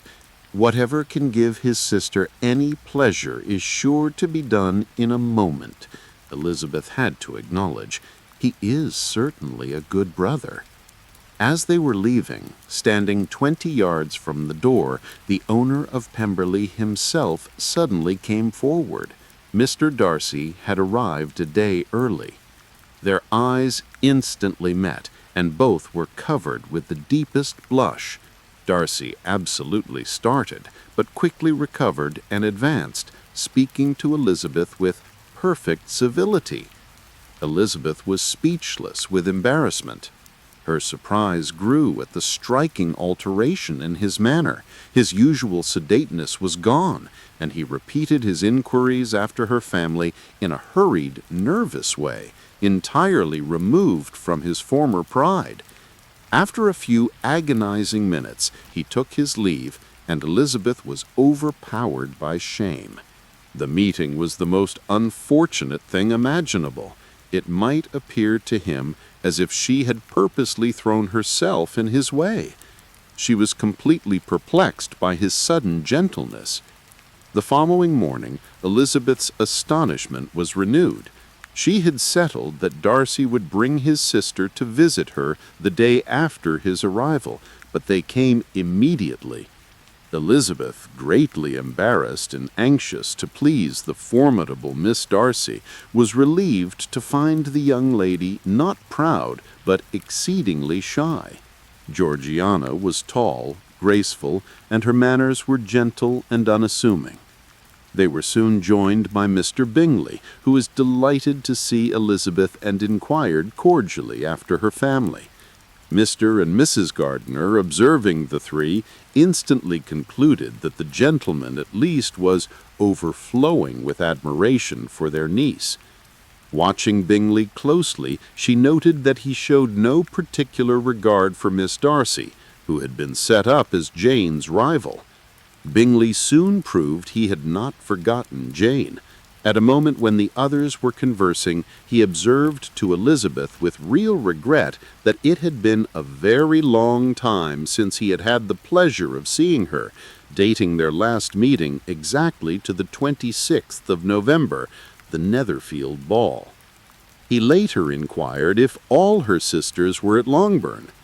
Elizabeth was intensely aware that Darcy was seeking the acquaintance of her respectable relations, the very people whose low connections he had openly disdained in his proposal.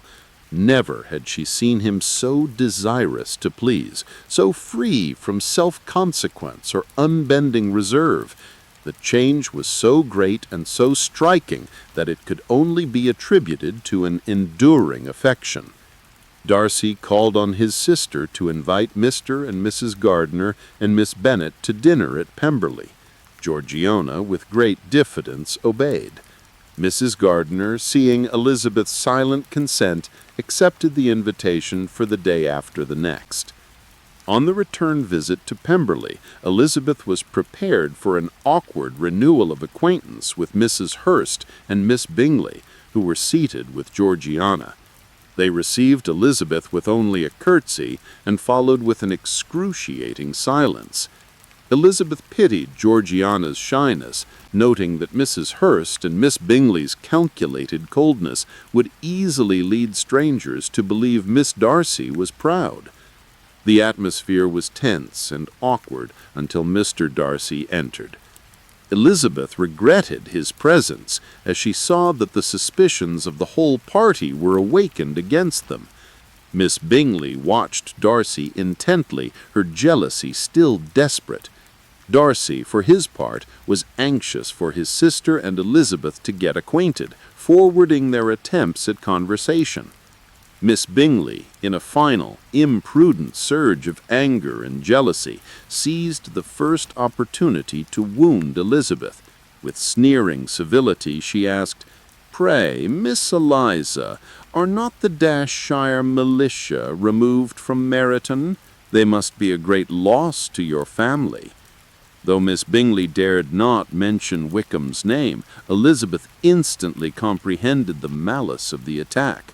While Elizabeth maintained her composure, she saw that Darcy's complexion had heightened, and Georgiana was overcome with confusion, unable to look up. Miss Bingley had not been informed of Georgiana's near elopement with Wickham, and thus did not know the pain she inflicted on her beloved friend. Elizabeth's composed answers soon quieted Darcy's emotion. The visit ended shortly after, but not before Miss Bingley, walking with Darcy, attempted to mock Elizabeth's person and appearance, claiming she was grown so brown and coarse, and that her eyes had a sharp, shrewish look. Darcy, who had been listening with increasing resentment, was forced to reply. When Miss Bingley referenced his old joke that Elizabeth was no beauty, he silenced her with a firm declaration. "Yes," replied Darcy, who could contain himself no longer, "for it is many months since I have considered her as one of the handsomest women of my acquaintance." He then walked away, leaving Miss Bingley to the satisfaction of having hurt only herself. Elizabeth's cheerful tour of Derbyshire was abruptly shattered 3 days after her visit to Pemberley by the arrival of 2 letters from Jane. The first, written in evident agitation, contained the dreadful news. Lydia had secretly run off to Scotland with one of Colonel Forster's officers, Mr. Wickham. Jane expressed desperate hope that the marriage had occurred, claiming Wickham's choice was at least disinterested, as he knew their father could give Lydia nothing. Kitty confessed to having known of the attachment. The express had been sent by Colonel Forster after they were missed. Elizabeth seized the second letter, written a day later, which brought the appalling truth. Colonel Forster had followed them and discovered that they were almost certainly not gone to Scotland, as a dropped comment by Mr. Denny suggested Wickham never intended to marry Lydia at all. They had dismissed their carriage in Clapham and vanished into London. "Dearest Lizzie, I hardly know what I would write, but I have bad news for you. There is but too much reason to fear they are not gone to Scotland." Jane's terror was compounded by the fact that Mr. Bennet, in his excessive distress, was leaving instantly for London with Colonel Forster. Jane begged her uncle, Mr. Gardner, for his immediate advice and assistance, trusting his goodness in this exigency. "Oh, where is my uncle?" Elizabeth cried, darting from her seat. She ran directly into Mr. Darcy, who had appeared unexpectedly. Elizabeth's pale face and impetuous manner made Darcy start. "Good God, what is the matter?" he cried, showing more feeling than politeness. Elizabeth, overcome by the humiliation, sat down, shaking, and confessed the dreadful news. "My younger sister has left all her friends, has eloped, has thrown herself into the power of Mr. Wickham. They have gone off together from Brighton. She has no money, no connections, nothing that can tempt him to... She is lost forever." She then burst into tears, condemning her own past silence. "I, who knew what he was. Had his character been known, this could not have happened." Darcy was fixed in astonishment. He was grieved, shocked, and walked the room in earnest meditation, his brow contracted. Elizabeth instantly understood his gloom. His power over him was sinking, destroyed by such an overwhelming proof of her family's deep disgrace. The belief that his self-conquest was complete struck her with a crushing realization. She had never so honestly felt that she could have loved him as now, when all love must be vain. Darcy offered a restrained expression of concern and said that the unfortunate affair would prevent his sister from seeing her at Pemberley. He readily assured Elizabeth of his absolute secrecy regarding the elopement, wished for a happier conclusion, and, with a single serious parting look, went away. Elizabeth knew that it was highly improbable they would ever meet again on terms of cordiality. She regretted the perverseness of her former feelings, which had rejoiced in his termination, and sighed at the suddenness of her present feelings. If gratitude and esteem are good foundations of affection, her change was neither improbable nor faulty. Mr. Gardner immediately returned, and upon hearing the news, promised every assistance, setting off at once for London. The next day passed without word from Mr. Bennet. Instead, a letter arrived from Mr. Bennet from Mr. Collins, which Jane read aloud. It was a letter of repulsive condolence, in which Collins expressed his sympathy for their grievous affliction, but added that the death of your daughter would have been a blessing in comparison to this. He attributed the disaster to their own faulty degree of indulgence, and reported the consensus of Lady Catherine and her daughter, who agree with me in apprehending that this false step in one daughter will be injurious to the fortunes of all the others.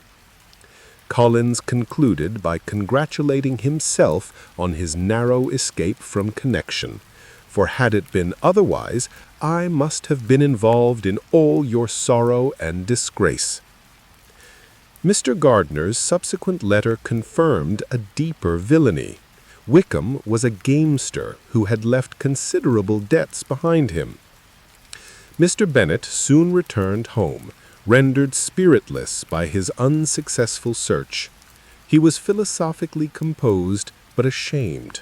Who should suffer but myself? It has been my own doing, and I ought to feel it. He was finally convinced of the necessity of caution, and imposed strict rules on Kitty. No more balls, no officer to enter the house, and no stir out of doors until she could prove she had spent 10 minutes daily in a rational manner. 2 days after his return, an express arrived from Mr. Gardner. They had been found. They are not married, nor can I find there was any intention of being so, the letter stated. Wickham had been prevailed upon to marry Lydia, but only on certain terms. Mr. Bennet must assure Lydia of her equal share of the family's £5,000 inheritance after the parents' deaths, and grant them a present allowance of £100 per annum. Elizabeth realized with painful certainty that the true terms were far more extensive. Mr. Bennet's portion was shockingly inadequate to satisfy Wickham. He meant, said Mr. Bennet, reading their distress, that no man in his senses would marry Lydia on so slight a temptation as 100 a year during my life, and 50 after I am gone. The girls understood that Mr. Gardiner had paid Wickham's enormous debts and provided a large sum to settle on Lydia, an obligation that mortified Mr. Bennet. He dispatched his approval concisely, deeply ashamed that Wickham was willing to exchange his daughter for money so openly. Mrs. Bennet's reaction to the news was one of extravagant, shameless joy. She was restored to oppressive spirits, wholly unconcerned by Lydia's misconduct or future felicity, consumed only by the impending marriage of a daughter and the necessary wedding clothes. Mr. Bennet, regaining his strength of mind, firmly declared that Wickham and Lydia shall never have admittance to Longbourn. However, Jane and Elizabeth prevailed on him to receive the newly married couple for the sake of giving Lydia some consequence before she was banished.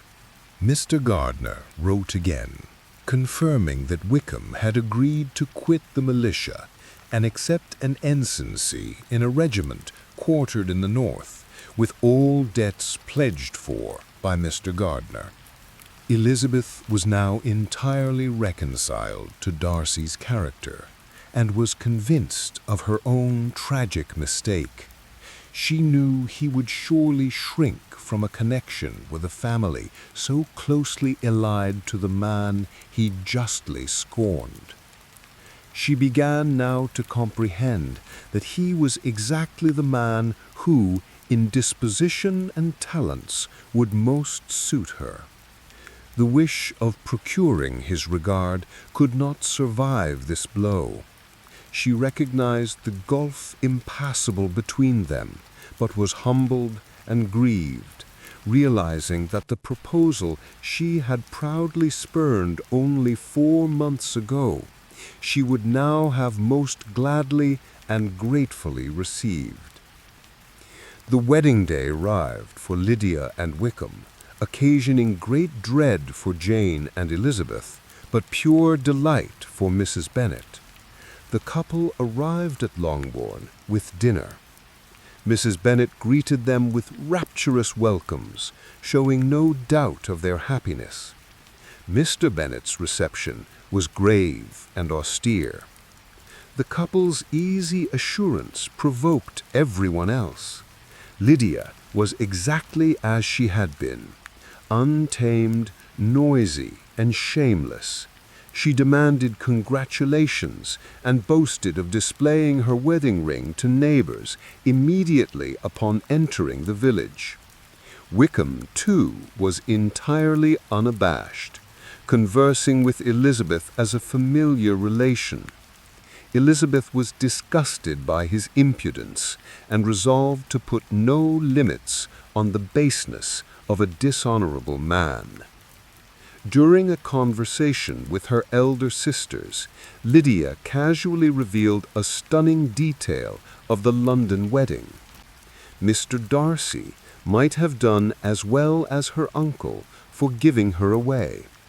Lydia immediately attempted to retract the secret, but Elizabeth's curiosity was violently roused. Mr. Darcy's presence at an event where he had so little connection was inexplicable, though Elizabeth hoped, faintly, that his motive placed his conduct in the noblest light. She secretly wrote to her aunt, Mrs. Gardiner, requesting an immediate, discreet explanation. The answer arrived quickly and entirely confirmed Elizabeth's best suspicions. Mrs. Gardiner revealed that Mr. Darcy had been the true agent behind Lydia's marriage. Darcy, acting on the conviction that he was partly responsible for Wickham's unchecked influence due to his pride in concealing Wickham's true character, had deliberately gone to London to find the fugitives. He traced them through a former governess of his sister, Miss Darcy, and confronted Wickham. Darcy discovered that Wickham had no intention of marrying Lydia, having only eloped with her because of extreme gaming debts and a lack of funds. Darcy undertook the entire humiliating settlement himself. He agreed to pay Wickham's debts, over £1,000, settle an additional sum upon Lydia, and purchase a commission for him in the regulars, securing their immediate removal to the north. Darcy had insisted on being the one to manage the whole transaction, only consulting Mr. Gardiner when absolutely necessary, and only yielded the honor of the apparent payment to the Gardiners after much obstinate debate. Elizabeth's emotions were overwhelming. Her long-standing prejudice and pride dissolved into shame, gratitude, and a powerful recognition of Darcy's true worth. He had subjected himself to abomination, meeting, reasoning with, and bribing the man he most wished to avoid, all for a girl he could not esteem. Elizabeth's heart whispered that he had done it for her. Elizabeth confronted Wickham during a walk. When he attempted to boast of seeing Darcy and revive his old grievances, Elizabeth countered him subtly but decisively, referencing the true conditional nature of his inheritance and implying knowledge of his recent actions. Wickham, recognizing the futility of further deception, subsided, and the two parted with polite formality, ending Elizabeth's final connection to her former blindness. The Wickhams soon departed for their new life in the north. Meanwhile, rumours circulated. Mr. Bingley was returning to Netherfield to shoot for several weeks. This news immediately revived Mrs. Bennet's highest hopes, though Jane attempted to appear indifferent. 3 days after his arrival, Bingley called at Longbourn, accompanied by Mr. Darcy. Elizabeth was thrown into fresh agitation. She was appalled at her mother's rude civility towards Darcy, and acutely distressed that he should see her family's persistent folly. Darcy himself was markedly reserved, speaking little and often looking away, showing less anxiety to please than he had at Pemberley. However, Bingley was entirely devoted to Jane, observing her beauty and amiability with rediscovered admiration. The two gentlemen accepted an invitation to dinner. At the dinner party, Bingley immediately placed himself next to Jane, settling their renewed intimacy.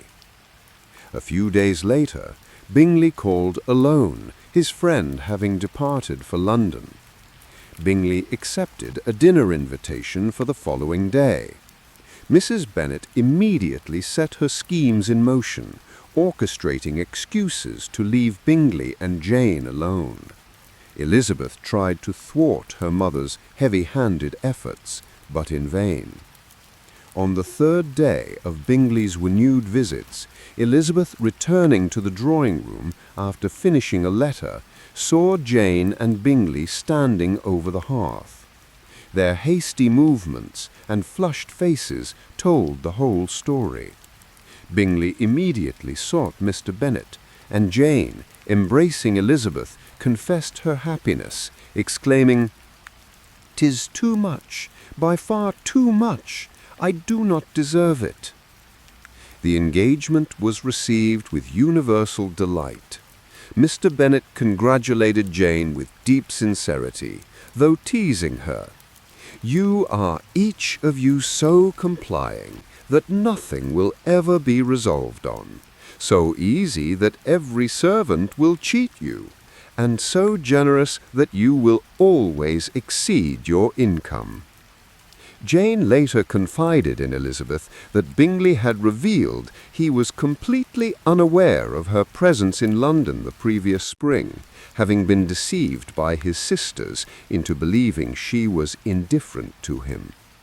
Elizabeth was pleased that Darcy's deeper interference remained concealed, preserving Jane's generous affection for his friend. The reconciliation of Bingley and Jane marked the complete failure of the selfish designs of Miss Bingley and the mistaken, if sincere, circumspection of Mr. Darcy. Jane was once again the happiest creature in the world, and Longbourn was filled with the satisfaction of a successfully accomplished match. About a week after the happy engagement of Jane and Bingley, the tranquillity of Longbourn was broken by the unexpected arrival of a chaise and four. Bingley quickly drew Jane away to the shrubbery, leaving Elizabeth, Mrs. Bennet, and Kitty to receive the visitor, the formidable Lady Catherine de Bourgh. Her ladyship entered with an air more than usually ungracious, and sat down without acknowledging anyone but Elizabeth. Mrs. Bennet, though astonished, was flattered by the importance of her guest, and answered Lady Catherine's stiff inquiries with great civility, boasting of Lydia's marriage, and mentioning that her eldest daughter was currently walking with a young man who, I believe, will soon become part of the family. Lady Catherine then, declining refreshment, commanded Elizabeth to take a turn with her in the little wilderness on the lawn.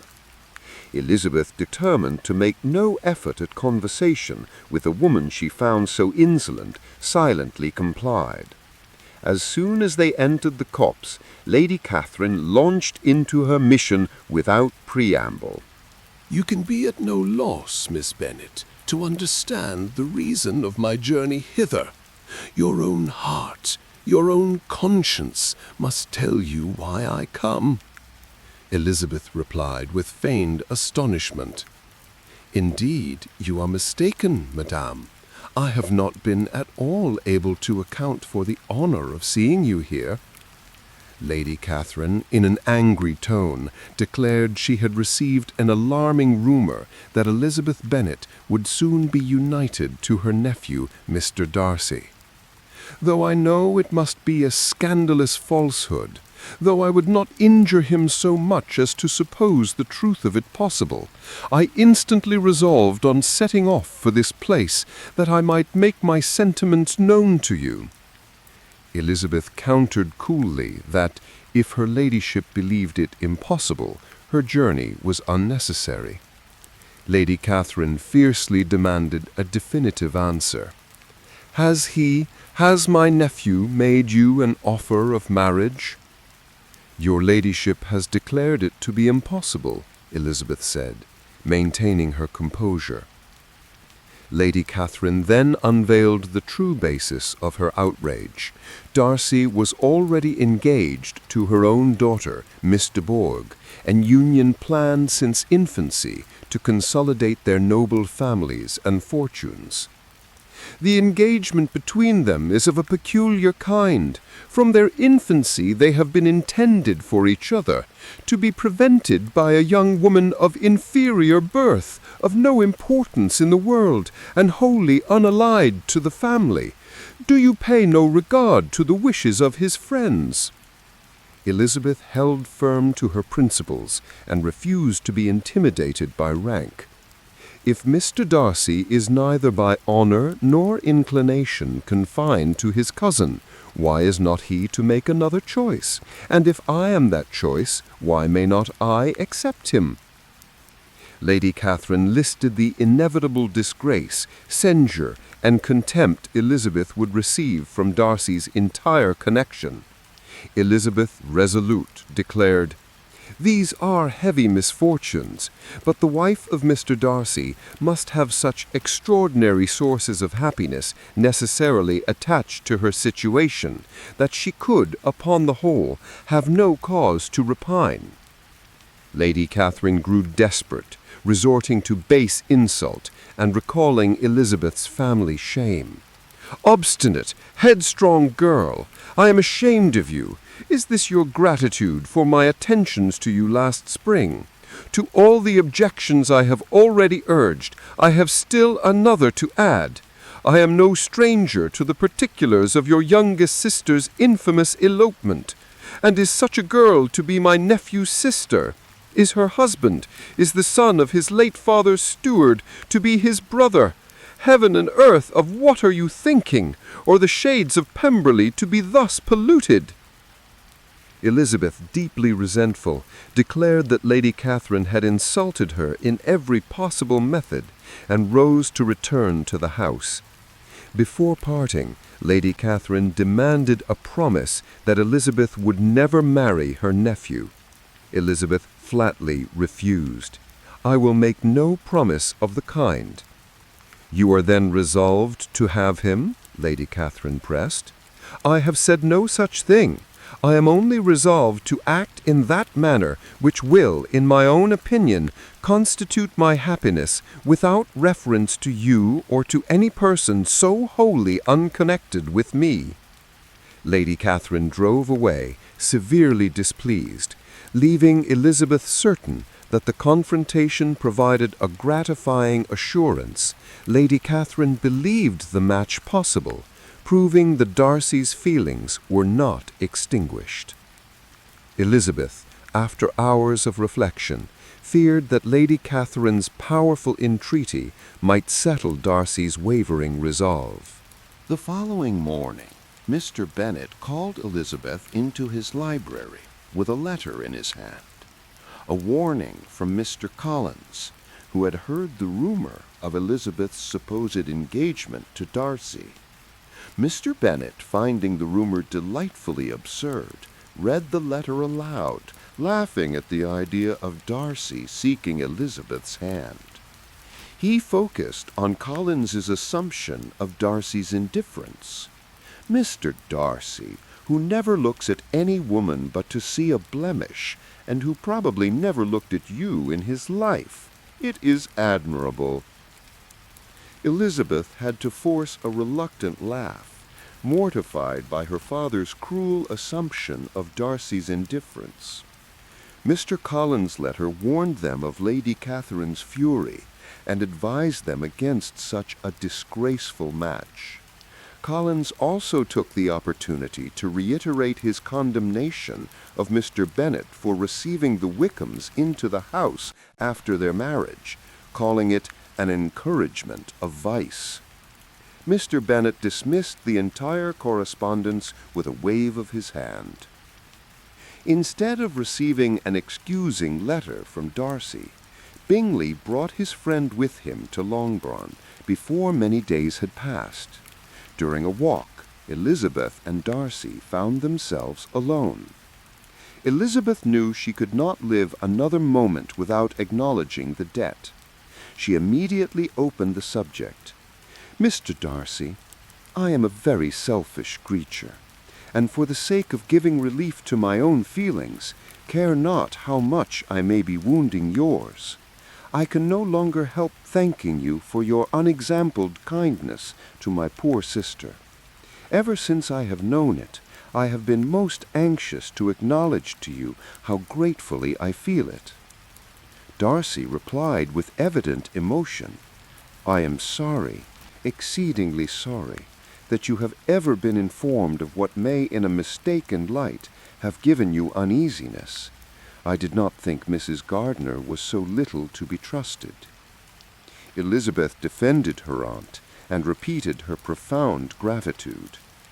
Darcy then corrected her premise, confessing the true personal motive. "If you will thank me," he replied, let it be for yourself alone.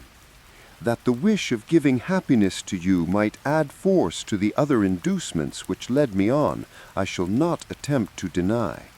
But your family owe me nothing. Much as I respect them, I believe I thought only of you.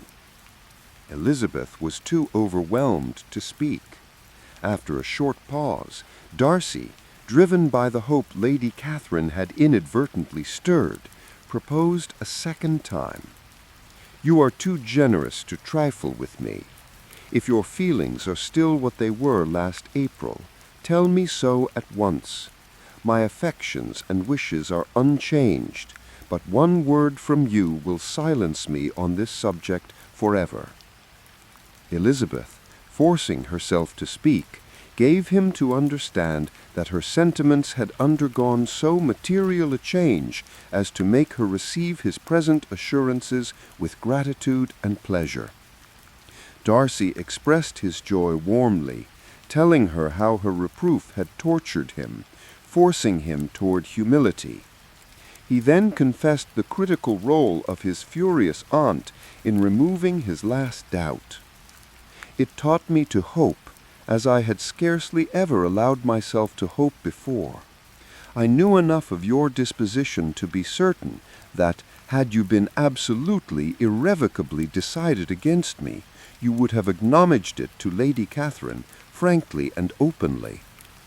He then spoke of the humiliation he had endured after her refusal, confessing the origin of his pride. I have been a selfish being all my life, in practice, though not in principle.